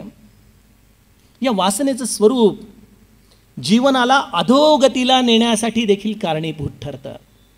या वासनेमध्ये ज्या विशेषतः 2 वासना आहेत ना, तिथं आमच्या असमाधानाचं खरं कारण संतांना सापडला. या वासनेपैकी एक वासना आहे ती म्हणजे परद्रव्याची अभिलाषा. आम्हाला किती धन मिळालं, स्वकष्टाचं धन अर्जित करण्यासाठी संतांनी कधीच आम्हाला थांबवलं नाही. परंतु ही दुष्ट वासना मनामध्ये न येण्यासाठी निदान परद्रव्याची आणि परस्त्रीच्या कामनेची वासनेवरती तरी तू निदान हे फिल्टर लावू शकतो का रे? कारण की इथं या जीवाची अधोगती किती गतीने होते हे आपण आत्ता सध्याच्या जे तुरुंगामध्ये पडलेले संत आहेत त्यांच्या चरित्रावरून ओळखू शकतात की या वासनेच्या अधीन जाऊन थोडीशी गाफिलता राहिली आणि या थोड्याशा गाफिलतेमुळं या मनाने या वासनेला स्वीकारलं आणि ही वासनेने या जीवनामध्ये काय करून टाकलेलं आहे. समर्थ म्हणतात, मना पाप संकल्प सोडोनी द्यावा, मना सत्य संकल्प जीवी धरावा, मना कल्पना ते नको विषयांची, विकारे घडे हो जनी सर्व छी. ही वासना जी या परद्रव्याची, या परस्त्रीच्या कामनेची तुझ्या आयुष्यामध्ये तुला या वेगवेगळ्या कर्मांमध्ये भाग पाडते ना बाळा, यातून केवळ या मनुष्य जन्मामध्ये तुला या समाजामध्ये छिथूला सामोरं जावं लागणार आहे. हे तर लौकिक आहे, हे तर आम्ही प्रत्यक्ष बघतो. या कलियुगामध्ये तर हे आम्हाला पदोपदी दिसतंय. पण एक वेळ मनुष्य जनतेची लाज देखील आपल्या जीवनात स्वीकारत नाही. आजच्या काळात आपण बघतो किती निर्लज्जपणे लोक अनेक प्रकारची कुकर्म करतात आणि उजळ माथ्याने या जगात वावरत असतात. त्यामुळे जनतेला आजच्या काळात या कलियुगात या जनतेच्या छिथूची देखील विशेष काही तमा राहिलेली नाही. पण या वासनेच्या अधीन होऊन ही जी पापकर्म आमच्याकडून घडतात त्याचं सगळ्यात मोठं नुकसान तुम्हाला भोगावं लागतं आणि ते नुकसान आमच्या अंतकाळाचं आहे. या अंतकाळाच्या या मृत्यूसमयी हे वासनेचं महानाट्य, जसं या रंगभूमीवरती आपण कदाचित अनेक नाटकं बघितली असतील, त्या नाटकाच्या शेवटी बघा कसं असतं की सगळी पात्र त्या नाट्यरंगात ज्यांनी ज्यांनी कामं केली ती सगळी जण या पडदा पडत असताना समोर येतात. सगळेजण अभिवादन करतात, नमस्कार करतात श्रोत्यांना. तसं या वासनेचा हा खेळ आहे. तुम्ही कदाचित जनाची तमा बाळगू नका, स्वतःच्या मनाची तमा बाळगू नका, पण ही वासनारूपी गोष्ट तुमच्या जीवनामध्ये या मृत्यूचा अंक संपत असताना, हे आपले डोळे रूपी पडदा मिटत असताना ही सगळी वासनारूपी पात्र तुमच्या या अंतःकरणाच्या रंगभूमीवरती येऊन समोर उभी राहतात बघा. आणि या अंतःकरणाच्या रंगभूमीवरती समोर झालेली ही पात्रच तुमच्या पुढच्या जन्माचं प्रयोजन ठरतं. मी बऱ्याचदा सांगत असतो की हा देह म्हणजे भाड्याची खोली आहे. या भाड्याच्या खोलीमध्ये हा आत्माराम प्रारब्धवश काही काळ इथं राहिलेला आहे. आपणही कधी ना कधीतरी आयुष्यात भाड्याच्या घरामध्ये राहिला असाल. या भाड्याच्या घरामध्ये राहत असताना जेव्हा आपल्याला घर रिकामं करण्याची वेळ येते तेव्हा तो घर मालक सगळं काही आपल्याकडून ताब्यात घेतो. सगळं आहे ना, ट्यूबलाईट, नळ, पाणी, इथं खिळा का ठोकला होता तो काढा, नीट करून द्या. सगळं घर नीट करून आपल्याकडून तो घराचा परत ताबा घेतो. एका गोष्टीचा ताबा मात्र तो घर मालक आमच्याकडून घेऊ शकत नाही. विचार करा. आणि ती गोष्ट आहे त्या घरामध्ये घालवलेले तुमचे स्मृतीचे क्षण. तो काही केल्या परत घेऊ शकत नाही. ती स्मृती तुमच्याबरोबरच राहते. तसं हे मन या वासनेच्या अधीन राहतं. या वासनेच्या अधीन असलेला हा देह पुन्हा त्या प्रकृतीरूपी ईश्वराला तो परत करतो. परंतु या प्रकृतीरूपी ईश्वराला जरी हे घर परत केलं तरी ही जाणीव जी या कर्मांच्या आधाराने संस्कारित झालेली आहे, या कर्मांच्या आधाराने संस्कारित झालेली ही जाणीव हीच आमच्या पुढच्या जन्माची दिशा ठरवत असते. आणि मग पुन्हा जन्म, पुन्हा मरण, पुन्हा जन्माला आलं की तीच पहिली इयत्ता, तीच 10वी इयत्ता, तेच शिक्षण, तीच नोकरी, तोच पैसा मिळवण्याची कटकट, तेच संसार, तीच मुलं बाळं, तेच असमाधान, तेच झुरणं, तेच दुःख आणि तोच मृत्यू. आणि तरी देखील आम्ही सुधारायला तयार होत नाही. तरी देखील आम्ही याच कुत्र्याच्या हाडकासारखं पुन्हा पुन्हा त्याला चघळत राहतो. आणि पुन्हा अस्वस्थ होऊन सैरभैर होऊन संतांच्याकडे जाऊन म्हणतो आम्हाला समाधान पाहिजे, समाधान पाहिजे. चुकीच्या गल्लींमध्ये सुख शोधतो. संतांनाही म्हणतो तुम्ही माझ्या प्रपंचात चला, माझ्या मुलाबाळांचं चांगलं करा म्हणजे मी समाधानी होईन. संत देखील लहान मुलाचे हट्ट पुरवावेत तसे आमच्या प्रारब्धाचे भोग मागं पुढं करून आम्हाला सुख देतात. पण जो खरा या समाधानाचा प्रांत आहे, जो या आत्मज्ञानाच्या आधाराने आम्हाला प्राप्त करायचे, ज्यासाठी म्हणून हा मनुष्य देह मिळाला आहे, अशा या मनुष्य देहामध्ये येऊन या वासना शुद्धीशिवाय, ही वासना आमची संपूर्ण सद्वासन झाल्याशिवाय, हे मन या श्रीकृष्णाला अर्पण केल्याशिवाय, हे मन या रामाच्या चरणी लीन केल्याशिवाय आम्हाला या जन्म मृत्यूच्या चाकातून सुटका नाही, नाही, नाही. हे त्रिवार सत्य आहे. आणि त्यामुळं आत्मारामामध्ये देखील समर्थ म्हणतात की या मनाला जे जे काही म्हणून तुला आज जाणवत आहे ना, हे सगळं मिथ्या आहे, हेच आत्मज्ञान आहे, अजूनही काही आत्मज्ञान नाही. बघ, जे जे काही मला आज पैशाची नोट खरी जाणवतीये, मोदी साहेबांनी एका रात्रात 500 रुपये बंद केले, दुसऱ्या दिवशी मनाला कळालं काही खरी आहे, मन म्हणायला लागलं ही खोटी आहे. म्हणजे जे मन ज्या कल्पना करतं त्याप्रमाणे त्याने या विश्वाचं स्वरूप केलेलं आहे. मग या मनाला कुठं नेऊन टाकावं, कुठं सोडावं, ते आमचे ब्रह्मानंद महाराज एका अभंगामध्ये म्हणतात. दीन ब्रह्मानंद प्रार्थी तसे भावे, मन लय व्हावे रामरूपी. या मनाला केवळ एकच मार्ग आहे आपल्या जीवनामध्ये आमचा उद्धार करण्याचा, आणि ते म्हणजे हे मन ना या पैशा अडक्यामध्ये रमेल, ना मुलाबाळांमध्ये एका टप्प्यानंतर रमेल, किंबहुना देहाचे त्रास सुरू झाल्यानंतर या देहामध्ये देखील हे मन रमत नाही.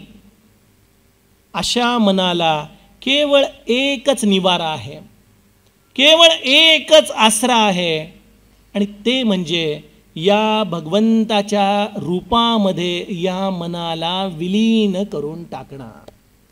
त्यामुळं भक्ती हे एक अत्यंत शास्त्रोक्त असं उपकरण या संतांनी शोधून काढलंय. हो, आजच्या काळामध्ये तरुण पिढी जेव्हा या भक्ती मार्गाची अवहेलना करते, जेव्हा त्याला हे केवळ कर्मकांड वाटतं, तेव्हा मला त्यांच्या या बुद्धीची कीव करावीशी वाटते की तुम्ही या भारतीय संस्कृतीला काय जाणलंय, या संतांनी केलेल्या या संशोधनाला आपण किती ओळखलंय. हे भक्तिरूपी काही विरंगुळा नाही हो, का रात्रीच्या या मालिका नाही आहेत, हे तुमच्या जीवनामध्ये शाश्वत सत्य या संतांनी दिलं आहे. आणि म्हणून संतांनी या मनाला एक गोष्ट सांगितली की हे मना, तुला सदैव आशा लागते ना सुखाची, समाधानाची, मग एक काम करशील का? आत्ता तुझी ती वृत्ती नाही आहे, मला माहिती आहे, कारण की तुझी वासना आतली विषयांची आहे, पण तू बाहेरून बळजबरीने एक गोष्ट जरा संकल्प करशील का? मन म्हणतं काय करू, काय संकल्प करू, तुम्ही सांगा हो, मला समाधान हवंय, मला तुम्ही सांगा मी काय करू. मना राघवे वीण आशा नको रे, मना मानवाची नको कीर्ती तू रे, जया वर्णिती वेदशास्त्रे पुराणे, तया वर्णिता सर्व ही श्लाघ्यवाणे.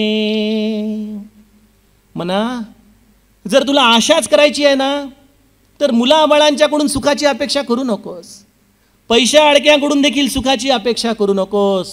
तू एकच आशा कर की हे माझं मन या राघवाच्या ठिकाणी कसं स्थिरावेल, या रामरूपामध्ये हे मन कशा पद्धतीने स्थिर राहू शकेल, या जागृत अवस्थेमध्ये मी माझ्या मनाला या भगवंताच्या अनुसंधानाच्या आधाराने कसं भरून टाकू शकेल.